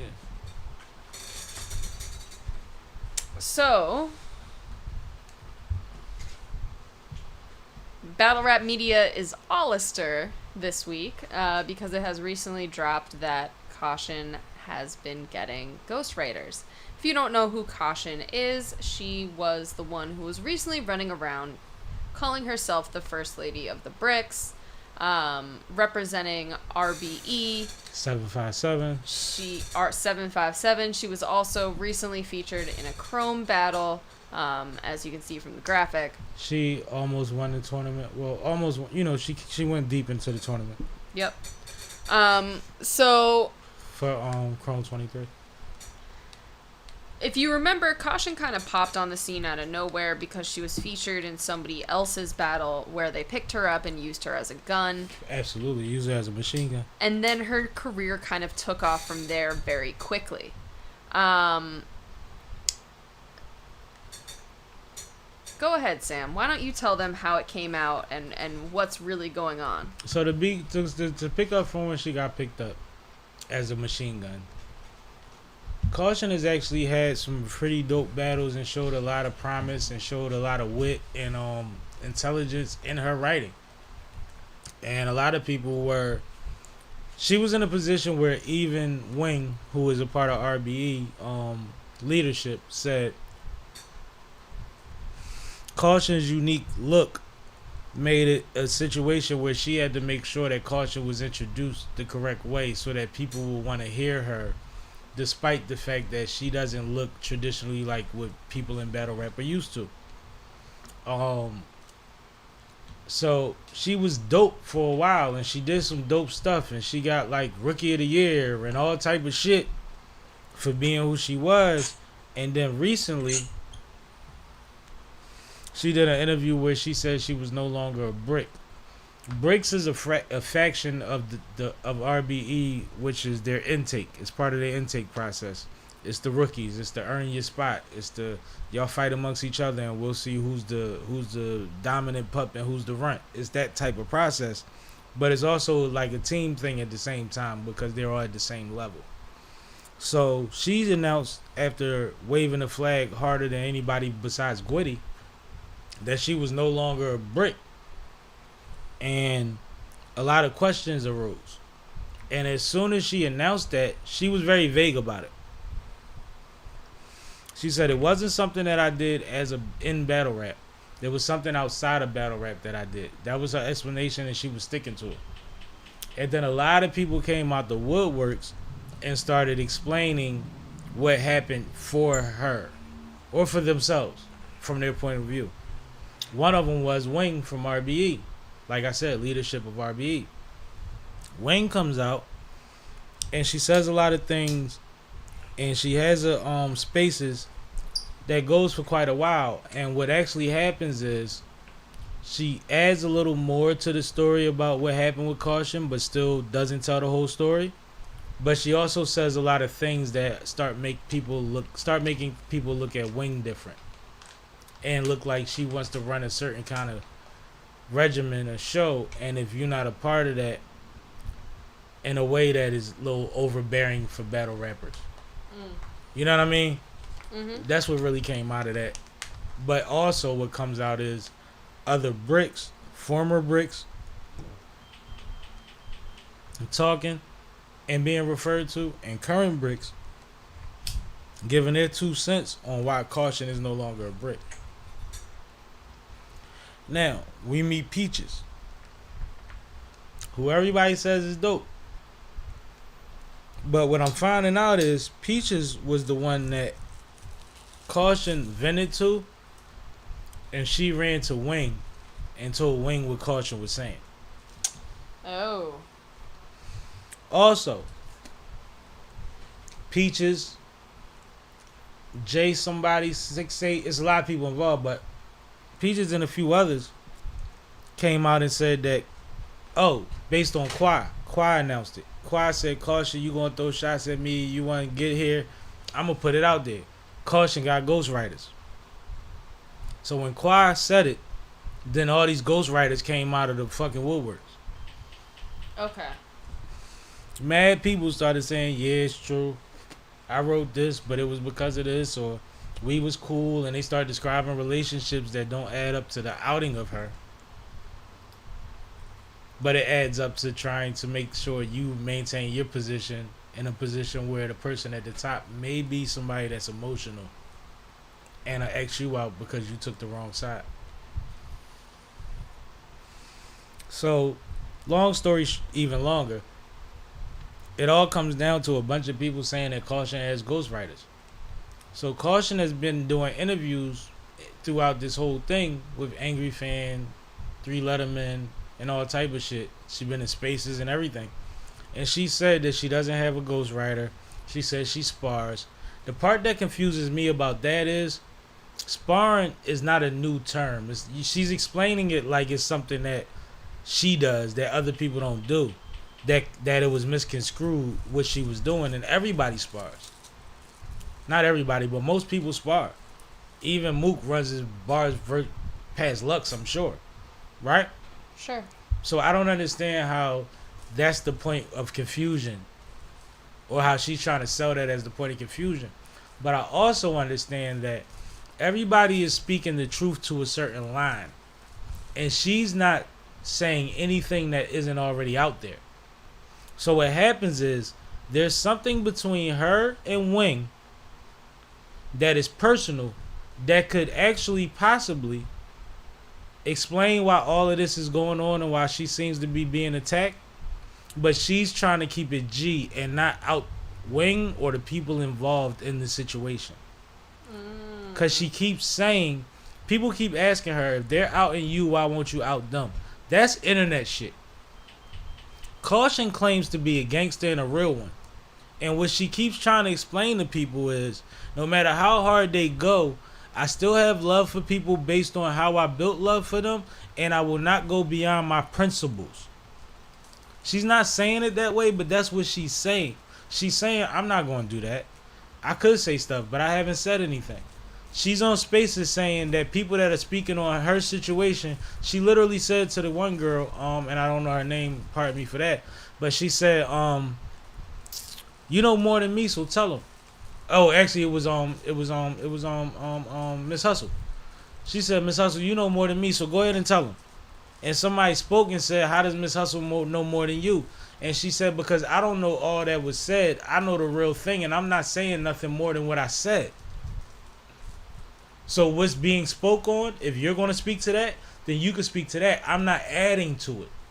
It's her place. I think it's actually a respectable position. But I also think that she's dancing around the ghostwriting thing. I think she finds a long way to go about explaining the ghostwriting thing. And I think that once it gets brought back up, she says, well, I already addressed it. Where if I'm somebody new that's asking you about it, I've heard you address it with those other people. So when I ask you about it, because you've given me permission to still talk about it, I'm going to ask you, why do you think that we find it, that they found it so easy to attribute sparring to ghostwriting, when sparring is a part of the culture? So how come every time it comes up, you tell us what you do instead of why they're doing it, or something deeper than that you may have done? You may have been burnt out. You were in a tournament. Those go buy and try weekly, right? Mm-hmm. I'm pretty sure. If I'm not mistaken, Remy's joint was 3 weeks, and it was an extended period between one of the rounds for whatever reason. So like, it's still rapid, Maybe you ran out of gas, had a lot going on, needed help, got a crutch, and that's what they're speaking to or alluding to. But you're acting like you didn't do anything, and I don't think that, in my opinion, humbly, I don't think that adds up to sparring. What do you think? I mean, fundamentally, I think that having ghostwriters or even asking for too much influence on your bars Will in always battle put you in rap trouble. is frowned upon. Yeah. So, at that point, like, I don't know what we're talking about. So... And we don't have any proof, but we have a lot of people saying that they wrote for her. There's too many claims. There's too many people making too many similar claims that Too it's like, fast. yeah. Smoke, there's fire situation. Yeah. And also, like, going back to the way that she came out of nowhere and kind of rose through the ranks very quickly, that's a lot of pressure to deal with. So it's not at all surprising, necessarily. The bigger conversation that's being had after the fact, and one that she's actually trying to transition it into, like you know how like when things go viral, you can see everybody's response and then pick your position, Yeah. which is smart, but at the same time, sometimes it's see-through. She's saying that all of the main battle rap females have been accused of having ghostwriters. And she even alluded to Jazz in an example, but she said she wasn't trying to say Jazz has ghostwriters, but... What do you think about that?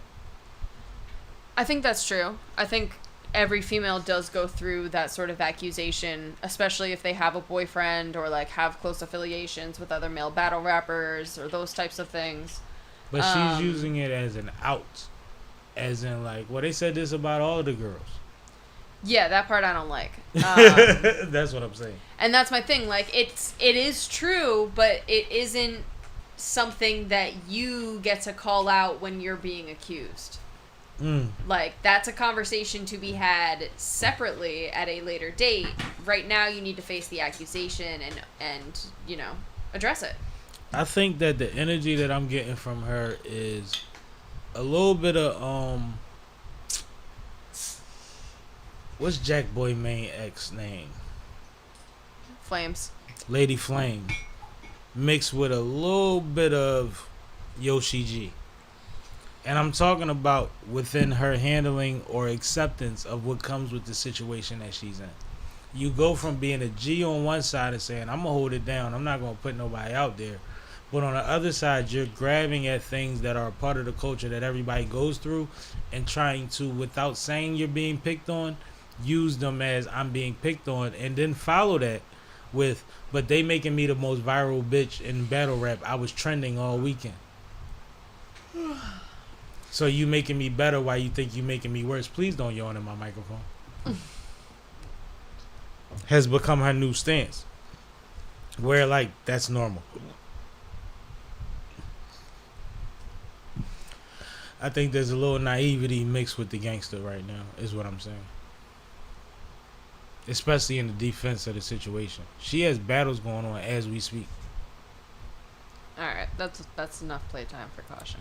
We go with caution, because you just started yawning on me. You disrespectful. New auntie. You ain't even babysitting. Why you yawning? Let's talk about the BET Awards, because that's why I'm yawning. They were born? No, they had me up late last night. Oh, I'm glad you cleaned that up. I was scared. I had a ball. So last night was Ladies' the night. Oh, my bad. BET Awards. Oh. That too. Hosted by Taraji. Shout out to Raji, man. And she started off the night with a huge bang by coming out with a Not Like Us remake. This is About Us. And the verses themselves were absolutely fire. So what did you think about that? I think that first and foremost, we have to talk about the fact that the verses were actually talking about equity in the film space. Yep. And specifically female, but even more broad. She touched on a lot of things. And I think she bodied that. And like, fuck whether she wrote it or not. She had a grill in her mouth and was rapping in Kendrick Lamar pockets. Yeah. about things that mattered to her, and she pulled it off. And I think that for that, I gotta do this because it's easy to be in an audience watching TV, whatever have you, social media, and say, I didn't understand every word she said. I don't know what she was doing. She's no Kendrick. But have you ever performed on the stage? Have you ever rapped knowing that millions of people was going to be watching this? A song that you thought you knew before you got to that motherfucker. It changes. I think she bodied that. What do you think? I definitely agree. I think it was a great way to enter. But I think she addressed the elephant in the room without dragging it out. exactly, that was what I was about to say is, I think that some folks thought that this was risky, but I think it needed to be done. I think that, you had to address the fact that this huge conflict has been going on. Right. And everybody felt like they were taking a side and have been, having this conversation for months upon months. And the BET Awards is really a time to celebrate music across genres, made by, black entrepreneurs, black artists, actors, everything. So for that feud to still be lingering, she had to kind of cut that tension and cut that energy. So to utilize the song and really transform it into being about unity was really cool to see. No, I thought it was fly. I thought she killed it. I think it went over a lot of people's heads. But sometimes, and most times, when you make art and it's dope and it's a moment, the moment isn't immediate. Sometimes people have to run it back, see it again, understand the perspective of the piece, whatever you were doing. Like, some people didn't know what she was rapping about. They got so accustomed to hearing the same song the same way in recent history that they didn't even dig what she was trying to do. But when somebody explains it to you and then you play it again, you say, that was clever. And shout out to whoever helped her wrote it, because that was fire. Like, they bodied that. And I think it was a awesome intro into an award show that I was entertained by, and I'm not an award show guy. Absolutely. So right after that introduction, we see an egg appear on the stage. We did see an egg. And who is inside of it but Meg Thee Stallion? So last night was really somewhat of a coming back out party for Meg Thee Stallion. She was featured not only in the opening performance that was just her, but she also came back out for a performance with Glorilla, was it? It was yeah Glorilla. Yep. So, she got a lot of shine, and it was nice to see her back enjoying, making music and that type of thing. She looked like she was enjoying herself, right? Definitely. She looked great, too. Absolutely. As she always does. Yeah. And then after Meg Thee Stallion, we had a couple more female performers. So the performances overall definitely centered around black women. Some of the performers were Victoria Monet, Tyla, Lotto, Ice Spice. I know I'm missing a bunch. Sexy Red. You said Lotto? Yeah, I said Lotto. Oh, we just want to say Lotto twice anyway. They also featured a couple of black country artists, and a Shabuzi and the young lady. And some sort of international artist as well during the Sprite and sponsored segments. Oh yeah, you're right. But notably missing, outside of the one country performer who was male, and Will Smith, who performed some new music, there were no other real male performers. It's a fact. So what did you think about that in general? I wasn't mad at it because it's multiple reasons, but the most important one is we want the stage to reflect the field, right? Yep. And for the last handful of years, we've been talking about women having a moment and women running the industry and changing the narrative and how many of them are popping and who's getting certain light because who's attached to whose brand and who doesn't do this because they, you know what I mean? There's a lot that goes on in the mix of all of these awesome talents that are female getting their shit off. So for it to be a year where a lot of men are picking sides and a lot of the men that have popping records are actually at war and doing things and or on tour, why not let the ladies hold it down and kill it? Even when it comes down to the Usher tribute, which I'm sure we're going to get into, I wasn't mad at the way that they reconstructed some of our favorite songs to fit the moment and the talent that was performing it. Like, I understand artistry in a different way. So I know the casual audience watches these things and they say, I want to sing along to the thing that I'm used to singing along to for the last 5,000 times that I sung along to it in the way that I know it. But sometimes you just got to fall back and see what somebody else did with it. Especially in a tribute situation. Well, since you're already talking about it, the Lifetime Achievement Award for BET went to Usher this year. And as is tradition, they put together a tribute where other artists performed some of his most notable hits. There was definitely some backlash I saw online. A lot of folks were not big fans of this year's tribute. They either thought that the songs that were selected were not the right ones to showcase the full range of Usher's career, or they thought that the artists that were chosen to play tribute to him were not the right artists. Some of the artists who did get to pay tribute, obviously it opened up with Childish Gambino. Great. Who did a fantastic job. There was also Tinashe, Yep. Coco Jones. Coco. I'm missing somebody. Oh, Marsha Chloe. Ambrosius. Marsha Ambrosius and Chloe Bailey. The fact that part of the backlash was Marsha Ambrosius should never do a Usher song makes me very skeptical about the rest of the shit people gonna say. Because it's like, you know what we talking about? Do you know that she killed that? Do you know that Childish Gambino killed that last night? He definitely did. He even killed his speech, but that's a whole nother topic. I'll be honest, some of those renditions, like, I would listen to the other artist version almost Also, the same, like, yeah. in addition to Yeah. Usher's, of course. I thought that they did a great job. I was very impressed by it. Music is energy and vibe based, right?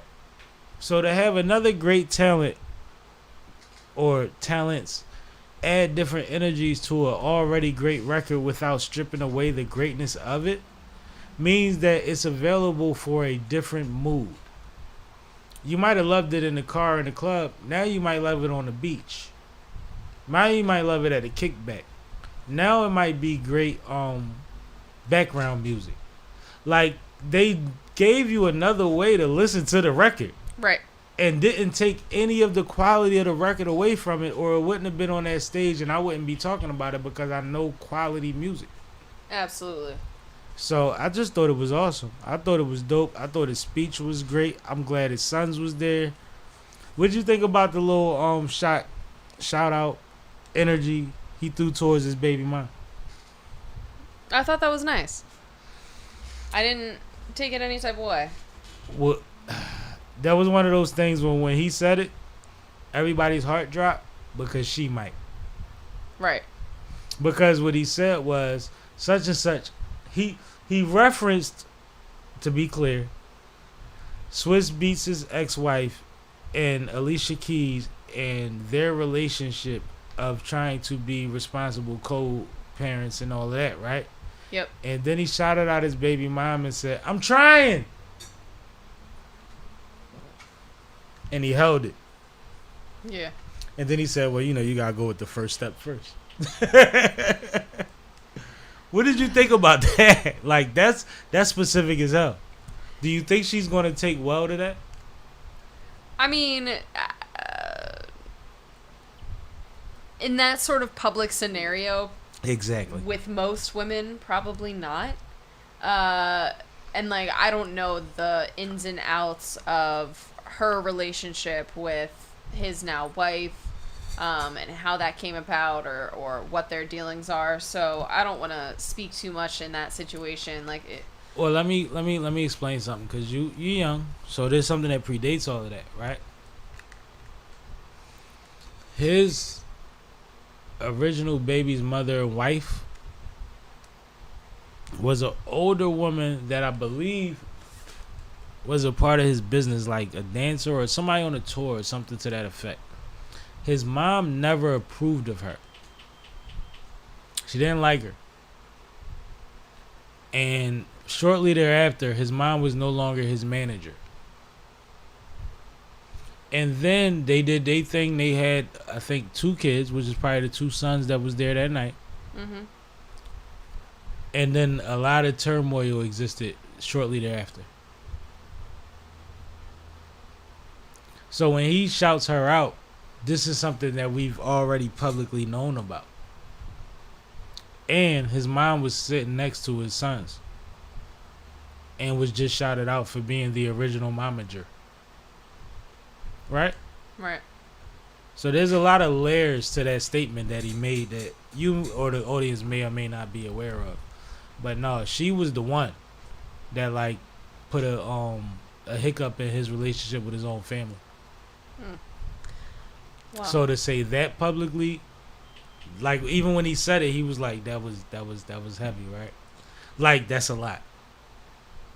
It was unfortunate that, at least on the broadcast I was watching, the audio was cut out during a lot of his speech. BET has since apologized, and I watched the full speech. Great. That being said, I do want to give BET their props, because other than that situation, the performances themselves were definitely of a much higher quality than what I've seen On consistency, yes. previously at BET Awards. Everybody's performance, or at least the presentation, was amazing. Yeah.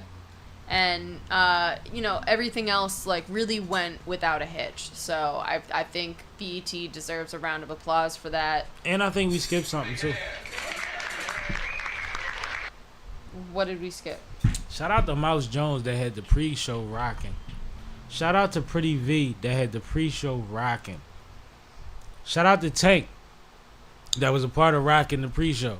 Remember, the pre-show actually was engaging, and salute to the idea of tying in what Mouse Jones does and bringing audience members on stage to compete against each other on a lot of our favorite songs.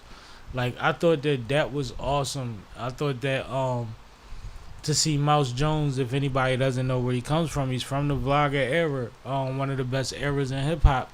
And he was one of the main voices on Twitter for a long time. And when podcasting started popping, Mouse has been in and out of this version of media for quite a while. But he's a small guy from, I forget what part of New York, with a lot of personality, a lot of know-how, a lot of connections. And he did a great job of hosting the pre-show and red carpet for the BET Awards. That's a big undertaking.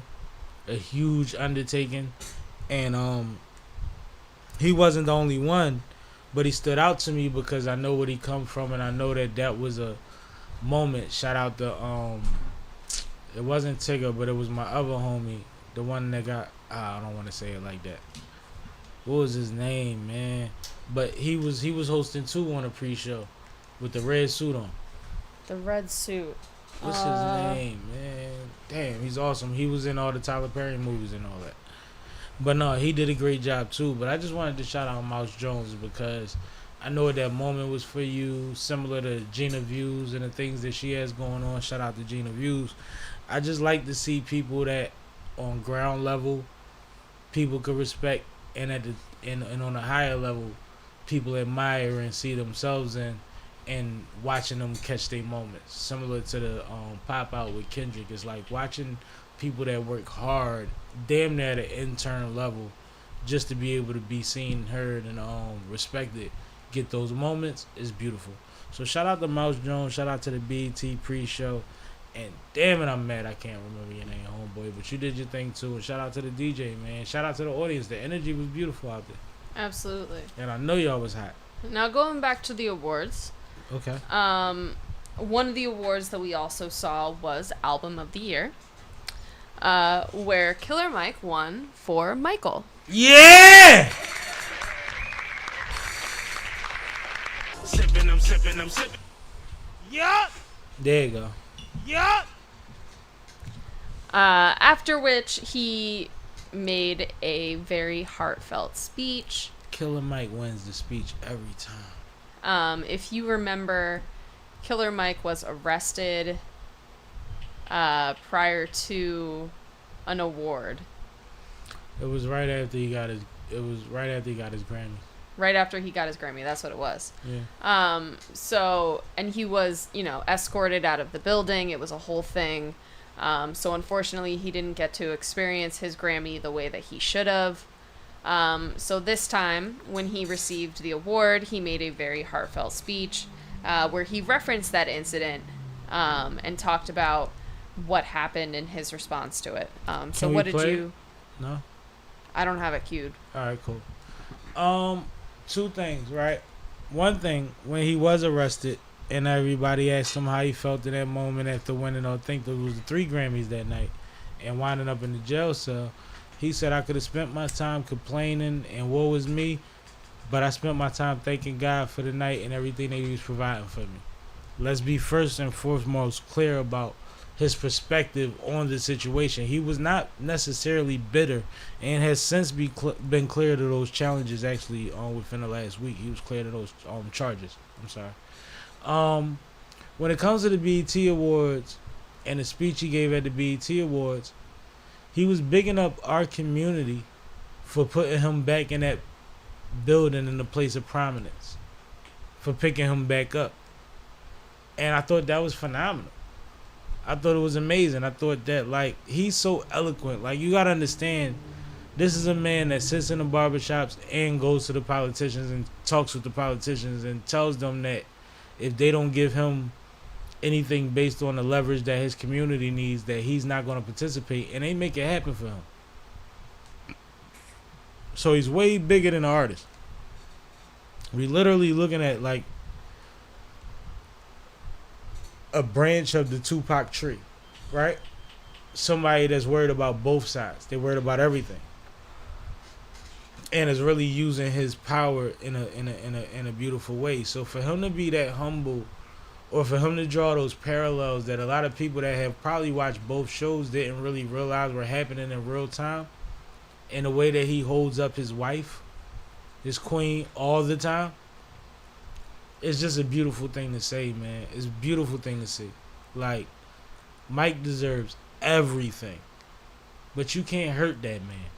They're going to literally have to sit him down for a long time if they think they're going to steal his joy. And I love to see it. It's well deserved. Michael was a phenomenal project. He put a lot of blood, sweat, tears, money, and his wife sacrificed. Absolutely. Hey, baby, I thought this was going to cost me 80 grand. We had about 150, but I'm on to something. Hey, baby, I know I told you 180 last time, but like we're gonna have to spend the whole quarter. A little 250. We're gonna have to do that. And now he's reaping the benefits, and so is she, and she looked proud and phenomenal and great last night. Somebody else I think looked great last night. Flau'jae. Absolutely. Flau'jae, I'm gonna give you one of these.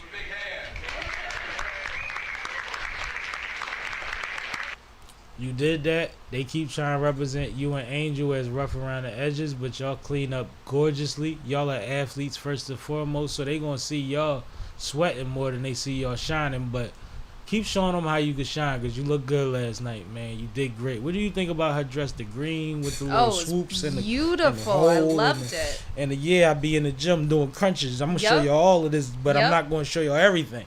Yes, no, I thought it was great of Tajay to give her just that little bit of shine. I said Tajay. I combined their names. Tahiri? Yeah. No, the host. Did you just blank too? I thought I said Tahiri. Oh. Okay. Oh, was it Tahiri? All right. We might both be drunk. Go ahead. So when she gave her the mic and let her. Chad ain't tell you? No. Let her get her little shine off and tell the world that she has a new song out with Lil Wayne. Big deal. Huge deal. She utilized that opportunity really well. And she looked great while she was doing it. So I thought that was fantastic for her. No, I thought that was fly as hell. I thought that, and I keep saying this, with her as a personality and an athlete and a young lady, we're going to see something that we haven't seen before. Like, she's just as talented in the booth as she is on the court, and she has a high profile, so she can make a lot of things happen. And she's in a position where she carries herself in a way where people want to support her, right? That Lil Wayne feature, that's what dreams are made of. That's what's to die for. That's like the final boss in people's career. And she got it early because she had a profile to garner it. And she's actually ill. She gets busy. Mm-hmm. So shout out to that young lady. You looked great last night, though, man. You look phenomenal. I just wanted to make sure we pointed that out because a lot of it is going to Angel Reese and her doing the strides and the things I spoke to earlier. Last night you put your feet in the sand, young lady. And one more thing about the BET Awards. Childish Gambino needs to win more because it's unfair that Sam Smith has just as many BET Awards as he does. That's crazy. That speech he gave was phenomenal. And it was witty and it was respectful and it was very well placed. And I think that a lot of people think that they didn't know he was going to say that. Nothing that goes on TV isn't at that level isn't pre-thought out and pre-rehearsed. Trust me. Absolutely. Trust me. They knew they was going to take their lashes, but they knew they was going to get a moment, and that's a good balance for a network, especially during an award show. All right. Anything else about the BET Awards before we move on? Just salute to everybody that was a part of it. I enjoyed myself, and whatever I forgot to get. Oh no, we gotta talk about them babies. Babies. The babies. We gotta talk about Eris and Oh my God! Yeah, we totally forgot.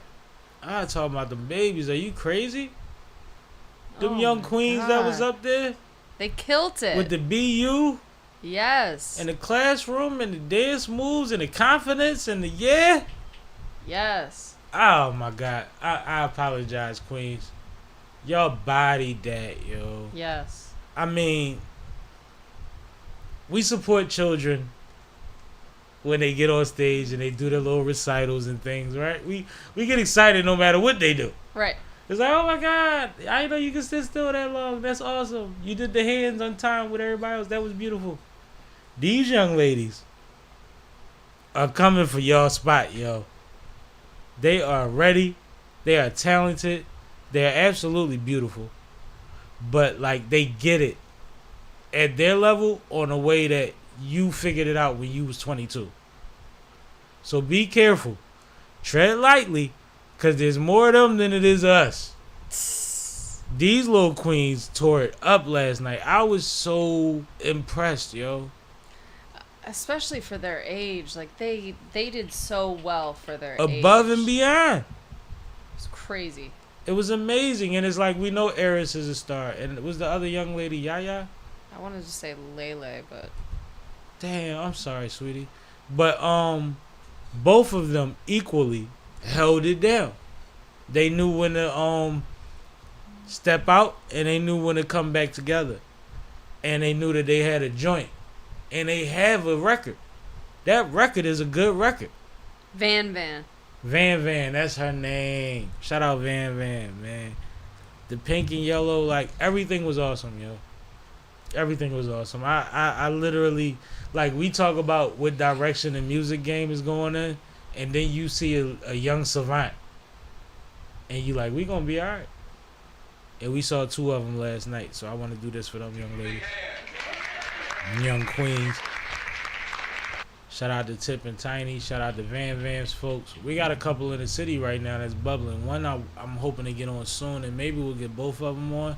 I don't know how long we gonna talk to them, But we talking about some dope young ladies that are making moves in the city, similar to what these young queens are doing. So I'm excited to see it, man.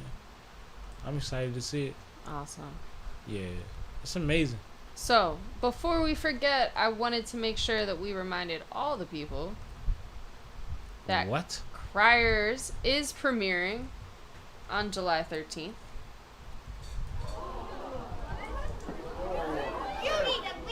Oh, my bad. Wrong button. If you tune into our channel regularly, we are dropping an episode on Thursday with one of the filmmakers behind this new film. It's said to be the Philly film of the year, and it's premiering July 13th at Regal Cinema. You can get your tickets online at redemption46.com. Shout out little cousin Zach. If you know me and Zach, you know I was joking. I had to hit the button on him one time. But no, super excited about this premiere. Uber excited. I'm pretty sure we're gonna put something on the channel after we go to this premiere. Because I'm excited. Go ahead, Kay. Absolutely. No, I mean, I just wanted to make sure that we brought it up and reminded the people to go get their tickets before it sells out. Shout out to cousin Zach. His episode drops This Thursday at 4 p.m. on the SippinWitSammie channel. He will explain in depth what all they learned, went through, things that they tried. He found plenty of spots to explain that these are things that hasn't been done at an independent level in the city that they made happen in this film. He talks about the care that it took. He talks about his growth process. And he's really, really excited. We will be in King of Pressure for the premiere. Word. Shout out Black De Niro. See, I'm drinking. All right. Go ahead. So, while we're talking about things going on in Philly, I got an email today that Danny Swift Garcia is having his first fight card under his new promotion company. That email was long as shit.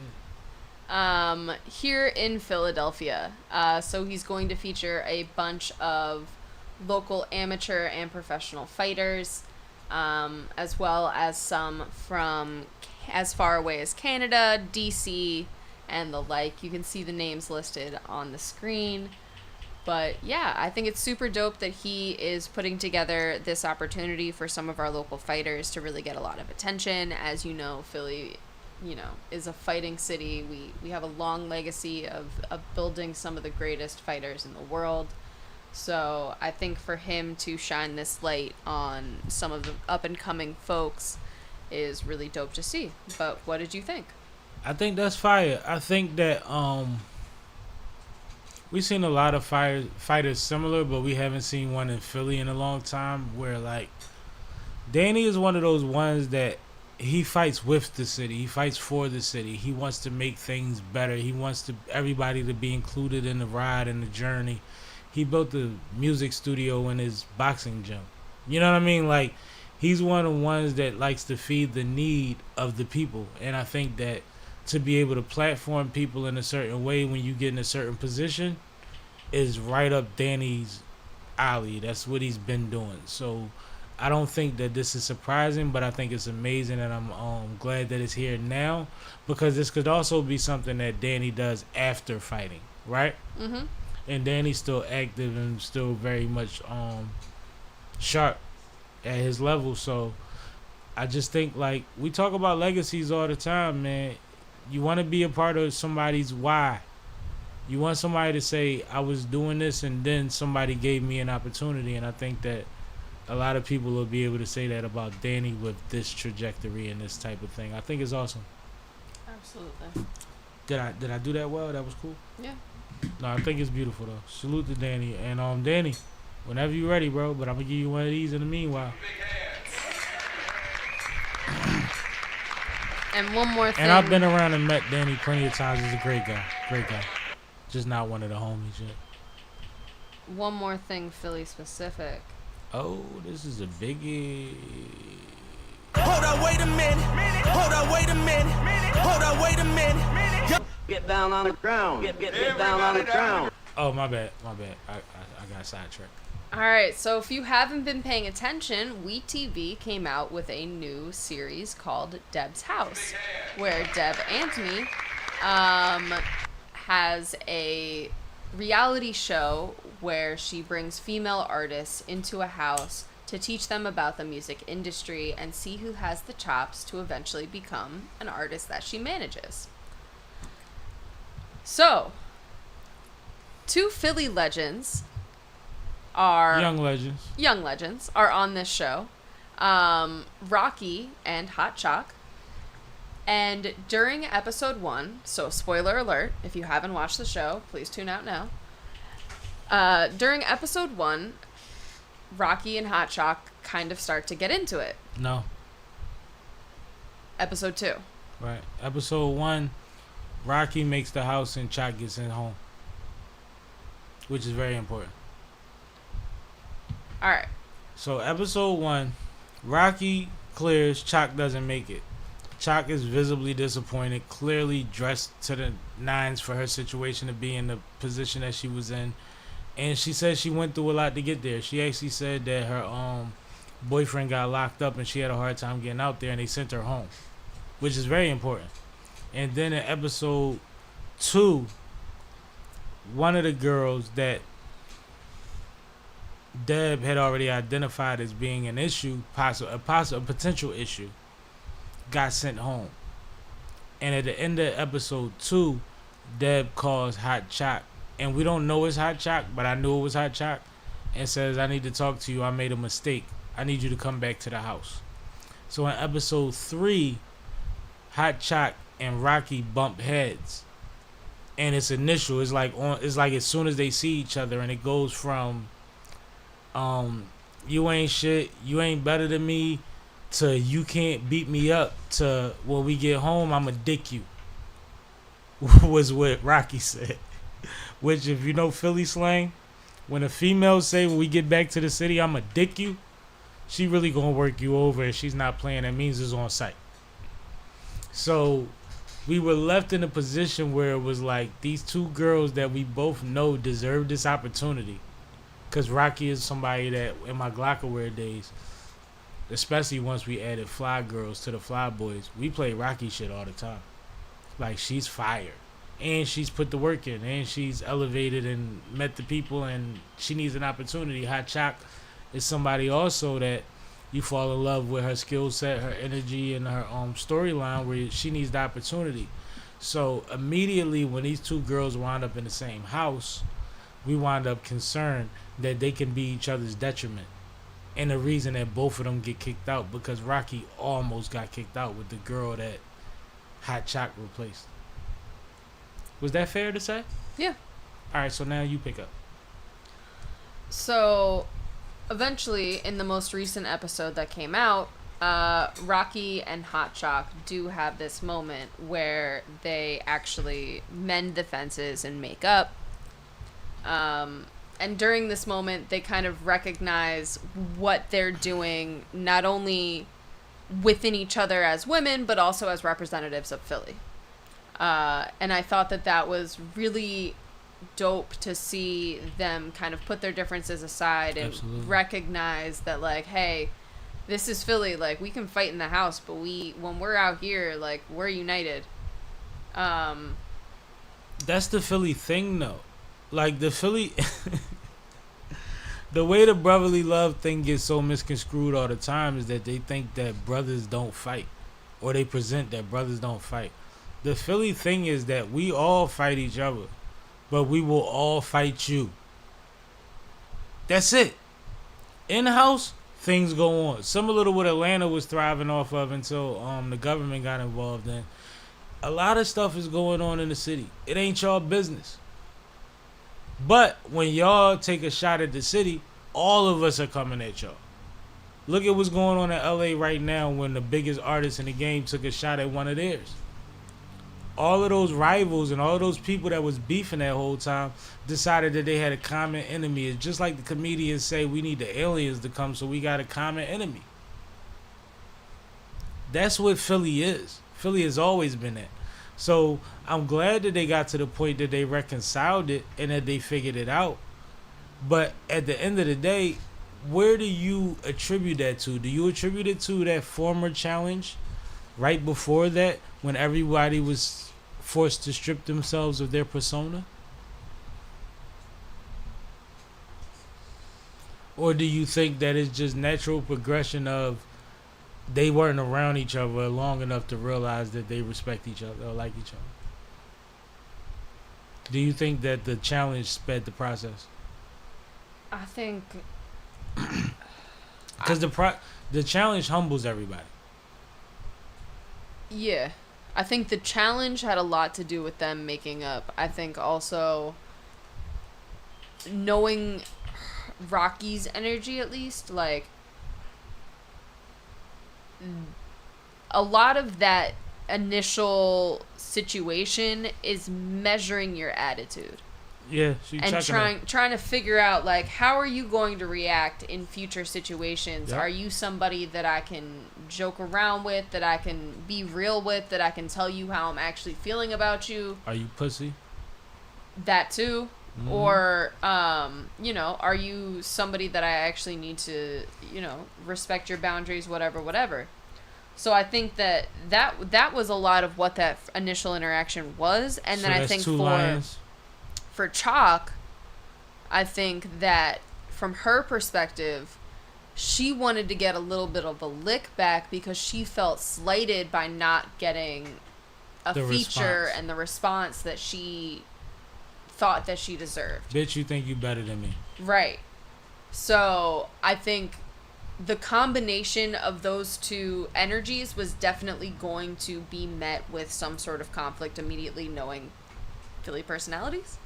But the fact that they were also very superficial type of reasons behind it, again, going back to Philly personalities, I kind of knew that it could resolve itself pretty quickly. I like the two rams in the wild, the two lions metaphor, because I think that they are both alphas or dominant female energies, and they both with the same type of shenanigans if need be, but they're also both that have been through enough to know when they have an opportunity in front of themselves.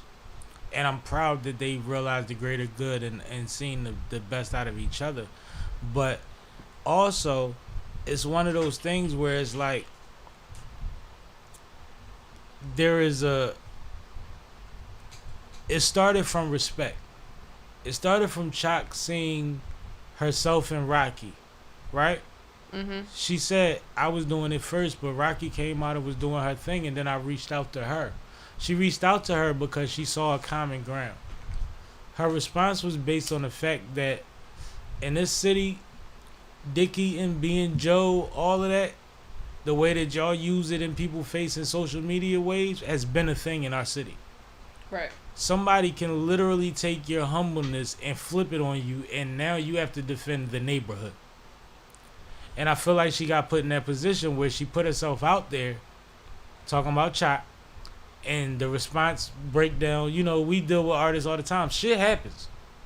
But I don't know why it happened, and now we together, and I don't know how to approach that.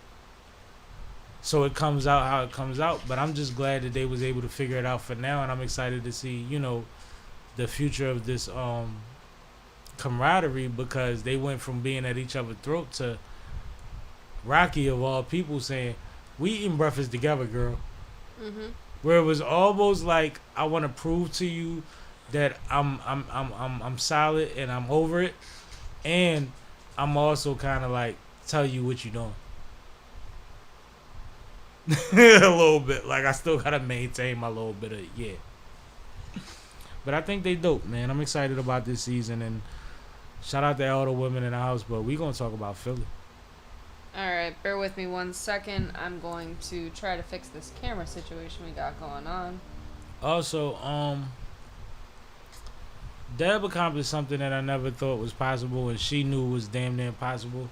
She literally told a bunch of future stars, superstars, whatever have you, to take all of the airs off.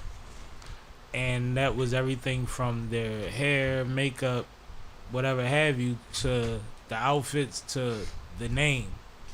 And what I think we saw happen in that house is something that we talk about all the time. When a name is taken away or when a persona is taken away, who are you? And I always make the argument that as many nicknames and whatever names I have, I've never named myself. And you saw the difference between the young ladies in that house whose names came organically, between the young ladies in that house who made up a persona and made up a name and made up an energy to stand on. And I just want people to be careful about what you position yourself as, and a name is one of those things that can make a big difference. That's all. Facts. Yeah, don't become a superhero if you're not. It's okay to be Morgan Stanley. Vince Staples is a god out here right now. I'm just saying. All right, let's talk about some politics quick. Oh.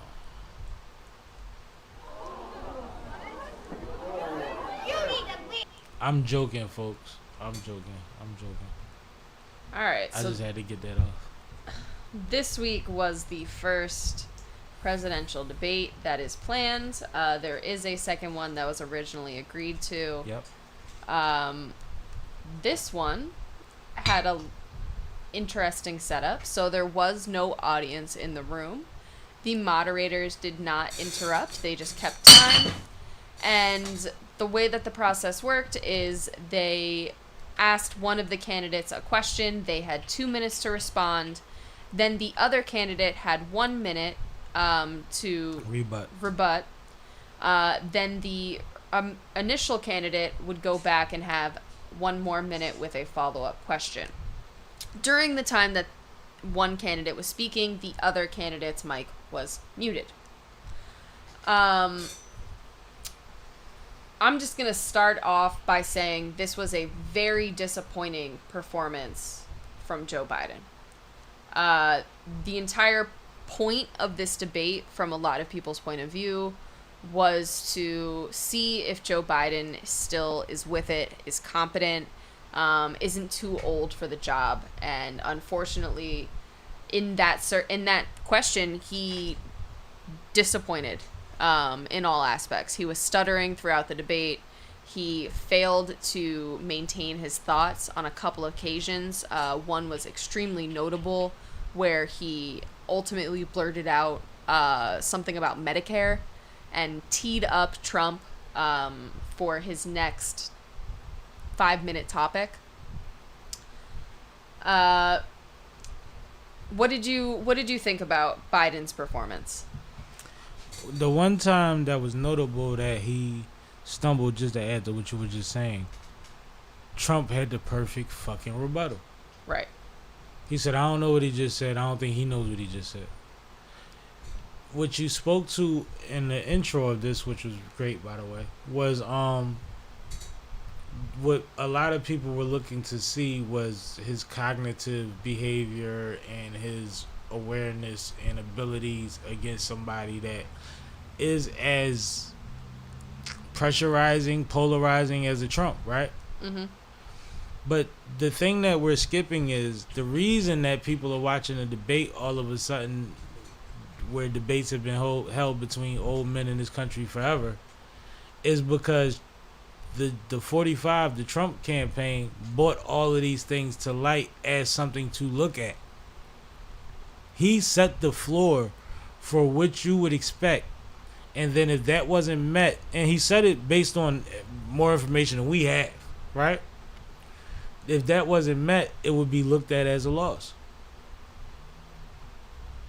And similar to what they do in their campaign all the time, when this campaign goes into new situations, they always say, well, if I lose, it's going to be because they did this. If I lose, it's going to be because they are this. If I lose, it's going to be because they are that. And then if they win, they say, well, of course we won. So the debate actually got put in the trick bag from the gate. The opposite side, as far as the Republican side or the Trump side, was telling people to worry more about if this old man is sharp than if this old man is truthful, honest, or on the right side of the topic. Is what I'm saying. Do you understand what I'm saying? Yep. So that happened. So I think the initial 2-3 questions of the debate, Biden looked like he wasn't there. He didn't know what was going on. And then later was the time where he stumbled and yeah. But I think one of the biggest misrepresentations and the biggest problem was the CNN anchors that were at the beginning of the show and after the show. They panicked on camera and started a debate and a conversation about replacing a candidate in a Democratic Party that's against a Republican candidate that is monumental and he's like Godzilla compared to somebody that's name's not already on the plate. So let me unpack that part a little bit. Please do, because that was weird, yo. The whole next day was spent trying to clean that up. So one of the things that's weird about this presidential debate is that it's happening so early. Typically, presidential debates don't happen until after the candidates have been confirmed at the national conventions for their respective parties. However, this year, because it was very clear who the presumptive candidates would be, no, it came to a sword measuring contest. They started calling each other out. That's why it happened so early. They moved forward with a debate. Right. Because of that, yeah, you threw me all the way off. My bad. Because of that, after Joe's poor performance, a lot of the immediate reaction was, well, there might still be time. We could put somebody else up. But in reality, when you kind of go down that pathway a little further, and this is why I'm mad that CNN did what they did.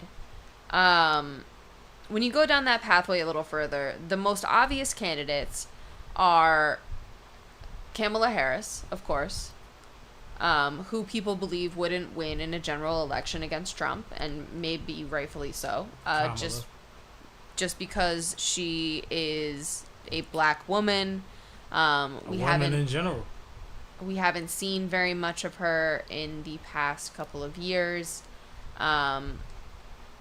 And people think that it might actually be better for Trump to run and then hand the presidency over to her to get her into office. Biden to run, hand the presidency over to her to get her into office. The other candidates who folks were thinking about and mentioning are all mostly governors who are in the middle of their terms. So for them to even consider a presidential candidacy at this point would be a huge 180. There would have to be referential elections for their governorships. There would have to be the possibility for advancement whether they won or not. Right. So it's just really not realistic. So for CNN to have the reaction that they did immediately after the debate on a mixed panel where they showed such panic and implied that the Democratic Party in general was in a state of panic is insane. I think that... And basing it off of tweets. Yes, I think that they saw some tweets and it was what it was. Like, I'm not trying to cape and say that it was a good performance or anything. Like, it was a terrible performance for Joe Biden. Plenty of palm and face moments. Plenty of these. But at the end of the day, there is no realistic conversation about facing at this point. He is our Democratic candidate. Realistically, this is a Biden versus Trump election. So you gotta pick a side or choose not to vote. And by panicking, you just give people that only look at the surface things, only look at the highlights, something to cling on to and further the conversation based on ignorance. So you have a side of people that are trying to do things based on what their belief in this country is, and then you have a side of people that follow based on their ignorance and how ignorant the person that leads them is being. So when you start giving them narratives, it just adds to another excuse for them to make to be on the side of ignorance and still fighting for a $1,500 check that they got 5 years ago. My bad. I do want to touch a little bit on the Trump performance, because I do think it's worth talking about. Although it was a lot of what we're used to from 45 Trump. nigga, you a 69 god.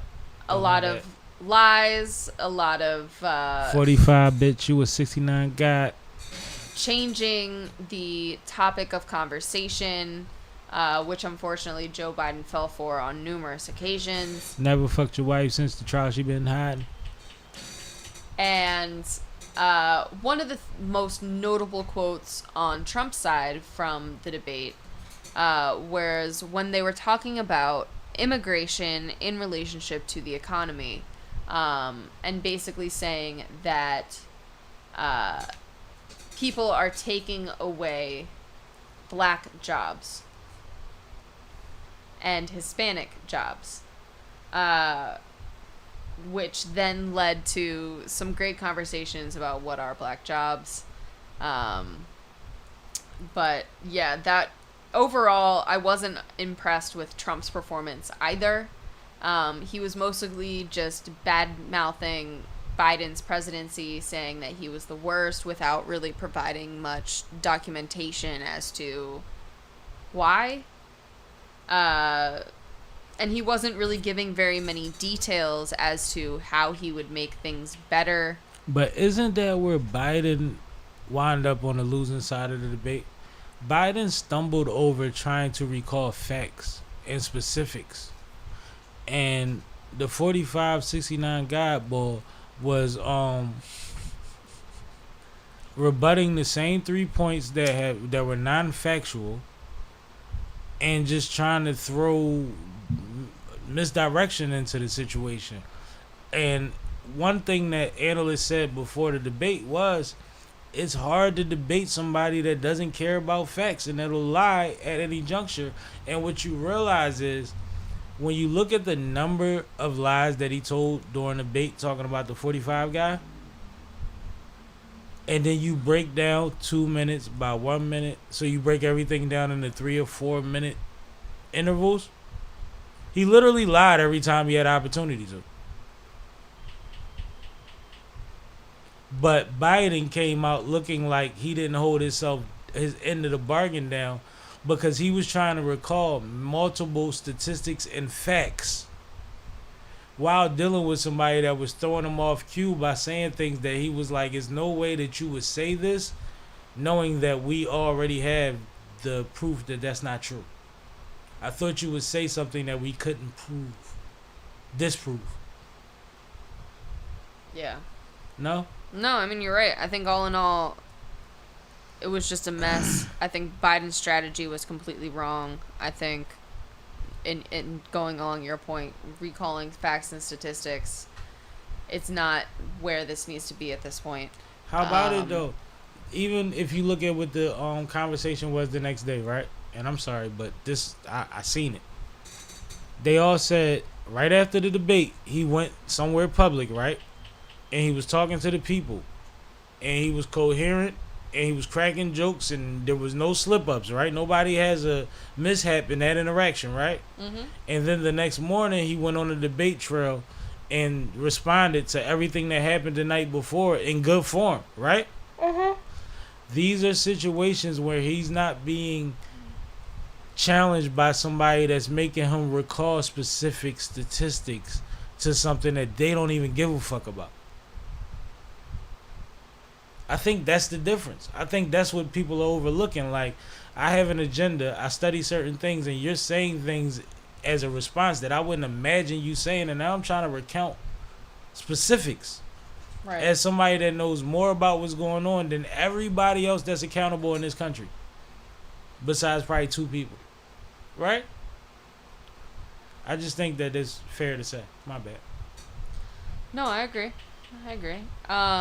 I think something else that's interesting from the debate, typically there's a couple of measures as far as who quote unquote wins a debate. So obviously they have polling rooms where they have middle of the road voters who they poll before and after the debate to get their viewpoint, see where things shook out, how things have changed. But in addition to that, another fun fact that you can look up are fundraising statistics based off of debate night. So Biden ended up raising $14 million the day of and the morning after the debate, and Trump raised $8 million on the same time.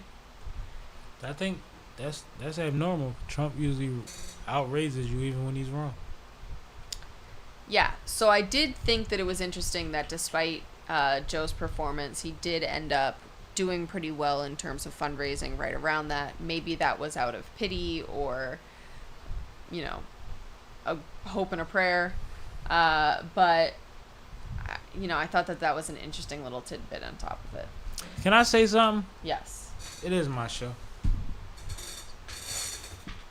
You Trump supporters in my comments, salute to y'all. Shout out to y'all. Ride for whatever y'all want to ride for. Two things. One, I'm not the enemy. Two, find a better argument. Y'all are regurgitating nonsense that lets me know where you stand as a human being and what your understanding is of something that you choose to commit or promote so much ruckus towards. You don't know anything. You don't care about anything that I care about. But keep commenting. But I'm not responding to y'all. I always say I'm responding to people that I see that have things that keep the ball rolling or that's entertaining. Y'all not that. Y'all saying the same corny things. Y'all need ghostwriters. Get your weight up. It's not funny, it's not humorous, and it's not true. That's all I'm saying. Somebody at least take the time to explain something that'll make me want to debate you. Because y'all don't want to debate anybody. Y'all damn near bad as the Drake crowd, if not worse. Anyway, let's keep it moving. All right.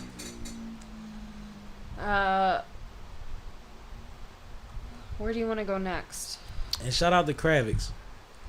Talk about you want to go viral and have an episode. Bro, you had many episodes you could have been here. And if you got this far in the episode, I appreciate you. Hit the subscribe, hit the like, hit the share, and comment. But you could have been here. Let's go to Kai. Yeah, man.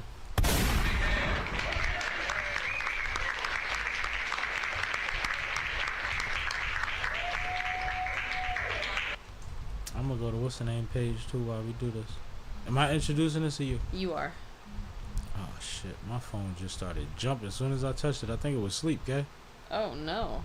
You know, you go to click on something and you can't because everything start popping up. You're like, oh shit, oh, that's not what I was trying to do. Hold up. Yeah. Hold on one second. Our switcher is coming in and out. So bear with us for a technical change. What's going on? Our camera keeps going in and out, so Okay. we're still on audio. Yeah, we still here.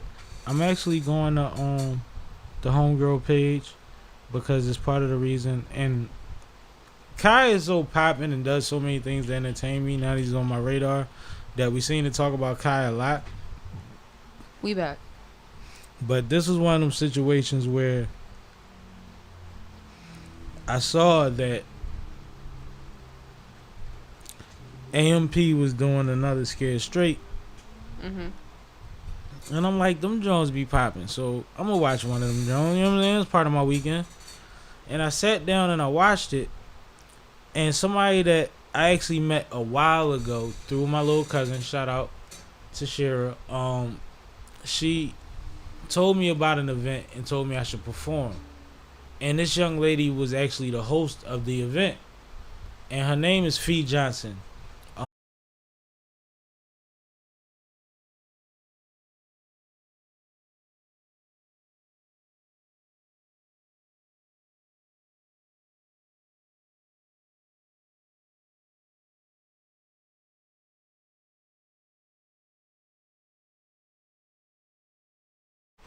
Yo.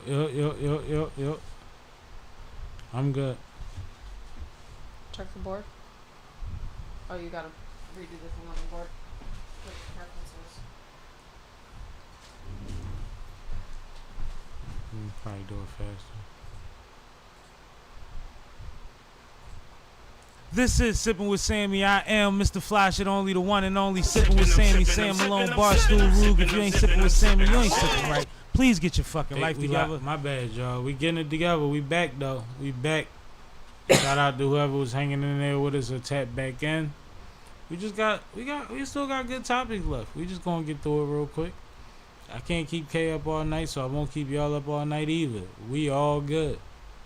I'm literally was taking the time to try to go through my timeline to make sure that it wasn't anything that we might have been able to catch real quick on the last minute. I like, oh, breaking news. I was trying to see about that real quick. But we was talking about SammieSTREAMS when we went off. We was talking about shout out to Simone Biles officially qualifying for the Olympics. We was talking about the Scared Straight AMP stream actually. And I saw a homegirl on there and I was really excited because like I was saying, this is somebody that I already saw grinding in the city. I met her because my cousin told me to come and perform somewhere and she was hosting and she showed me mad love. And I think she performed that night if I'm not mistaken. Either she performed that night or she killed it on the hosting side of things, but I knew that she had a good personality and energy when I left there. And since then, she's been doing a lot of acting. She's in quite a few things. But she was on the SammieSTREAMS AMP, I should say, Scared Straight stream. And her name is Fee Johnson. Her Instagram is Just Fee Johnson, JUSFEE Johnson. And I was watching it. And if you know anything about Fee, if you ever met Fee, Fee has a hell of a story. She's been through a lot in life. And she was giving that energy up in them scenes. It's a 30-minute joint, 30-minute plus joint. And every time there's a part where she's involved, Fee is feeing. And I had a great time watching this Philly Queen, somebody that put work in and has done a lot even to help others get light. Like I said, she hosted me on the stage. To see her hold it down and be one of the viral people out of the situations that are meant to be viral was amazing. Also, if you look at this picture, shout out to Marcellus Wallace. I watch a lot of Cell's content. This is the thumbnail that is on the More Cell page when he did his reaction video to the AMP content, which he does all the time. I think I found out about AMP through Cell. But this is his thumbnail. And guess who's on the thumbnail? Heavy. Fee. That's Fee. And you know why she's on the thumbnail? Because he watched the video and was like, this one, she different. So let me do this for Fee real quick. You can't. I can't. Well, let me do this. Oh, they can hear it. We just can't. Alright, cool. And I reached out. I ain't gonna lie, I reached out. I didn't reach out and tell her to come on the platform, but I gave her the you killed that shit, salute type of DM. Cause I ain't seen Fee in a while, but I've definitely been following her moves on social media, and this is somebody that has really flipped her life into doing the most positive things that she can. And when you have people that are creative and intelligent and energetic, it can go positive or negative, and she's using it for the positive, and she's all of those things. So I just thought that was fly. Kay, can you attest to the fact the whole time I was just excited? Yes. That it was Fee. You were so excited. You were I was in the other room. He was like, who is this person? I'm like, no, that's the homie. Like, yeah. And I'm not that close to her, but she's never mistreated me. And I've been around her in multiple instances of, like, you know, every way you could be with somebody except for drama. Absolutely. So salute to her, man. That's what's up. Congratulations, man. I know somebody saw that and was like, I need that. And then she gonna fucking bust a verse out and get a hit record. Watch what Fee do. I'm mad that's when the stream cut out. It's all good. I think I did a good job of bringing us back full circle. Yeah, you did. So I still gave Fee her love because This industry ain't easy, man. And she been running around. Like, I believe she's been in Atlanta for a while, if I'm not mistaken. So she's getting it done. And she's probably in about 5 Tubi movies and some more shit. Like, feed working, yo. Salute. Where you at now? It's up to you. Last topic. You want to talk about the gymnastics? We could talk about gymnastics. Or you want to talk about the Diddy? That's up to you. Go into the gymnastics. All right. Let's talk about some positivity. I like that. And I just dropped the thing early, a couple minutes ago. So that's cool. All right. So over the weekend was the U.S. Olympic gymnastic trials, where obviously the women were on Friday and Sunday. The men were on Thursday and Saturday. Nobody really cares about the men, so let's just skip to the women. Always. Who watches men's gymnastics anyway? Not me. So, the women. Won't put that on me. Simone Biles, of course. We The were legend. very excited to see her. She did end up placing first overall in the Olympic trials, which guaranteed her a spot on the Olympic team.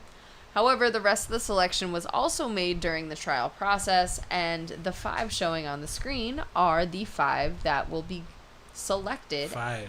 as the women's gymnastics team. So we have Simone Biles, of course, Suni, Jordan Childs, Jade Carey, and Hensley Rivera. She's doing this off memory by looking at the picture, by the way. I am. That's crazy. Good job. That's why I forgot Suni's last name. But Suni, Simone Biles, and Jordan Childs have all been to the Olympics before, as well as Jade Carey. Jade Carey, I believe, ended up placing first in floor back at the last Olympics. But of course, the rest of them are coming off of a very disappointing silver place overall finish, which they are hoping to rectify and bring home the gold this year. After watching the Olympic trials myself, I'm very excited about this team, but at the same time, they also showed that they have a lot of nerves going into this situation. So at the Olympic trials themselves, there were 2 injuries as far as Yeah, it was. 2 of the more likely folks to be a part of this team, which is how Hensley, who is a name who we haven't really heard before, did end up making the squad. Which, watching Hensley, while she is very young, she does show a lot of promise, and I think that she will end up doing well. But it does go to say that this isn't necessarily the squad that we predicted that we would end up with. On top of that, despite the fact that Simone did end up winning the trials, she didn't necessarily have a flawless round, which none of them really did, which does give us worry as to whether they will perform when it comes to the Olympics. On the other hand, nothing egregious happened, just a couple of small errors and mistakes for each of them in various different stages of the competition. So, with that, what are your thoughts going into the Olympics? 2 things that stuck out that, I'm remembering what I watched while you talking. First thing is, Simone is so ahead of everybody when she makes a mistake that it doesn't count. Like, I don't think people understand the level of what she does. That, like, she literally came off of the beam, and it was like, it's all right. She's still going to get the highest score in the category. Like, shit. My second thought is, you mentioned all of the things about defending and coming back off of a silver. You mentioned all the things about the nerves. Mm-hmm. But in Simone, I trust. Any team with Simone in it, like that's what we've been missing. Like Simone is LeBron, like she the one. I would agree. One of the high points of the trials for me was just seeing all of the camaraderie between this team in particular. Like Absolutely. a lot of them trained together down in Texas outside of the Olympics. And possibly had the same traumas, but whatever. So it's nice to see them support each other every time that they come off of, you know. But floor. I think that comes from leadership. I think when you have a Simone Biles on your team, the team carries it how she carries it. So if she's humble enough to support those young ladies, then they're going to adapt to that energy, right? Because who the hell are we? You might be on your way to being, but Simone is that. My bad. I'm a groupie. No, you good. I didn't have anything else. Yeah, never seen nothing like Simone. So salute those young ladies. Congratulations. For sure. Absolutely. It's an opportunity to represent the country,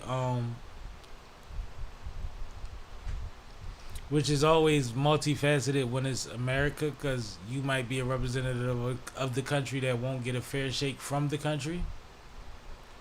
But make the most out of it. Get the endorsements. Prevail at the level that is your maximum.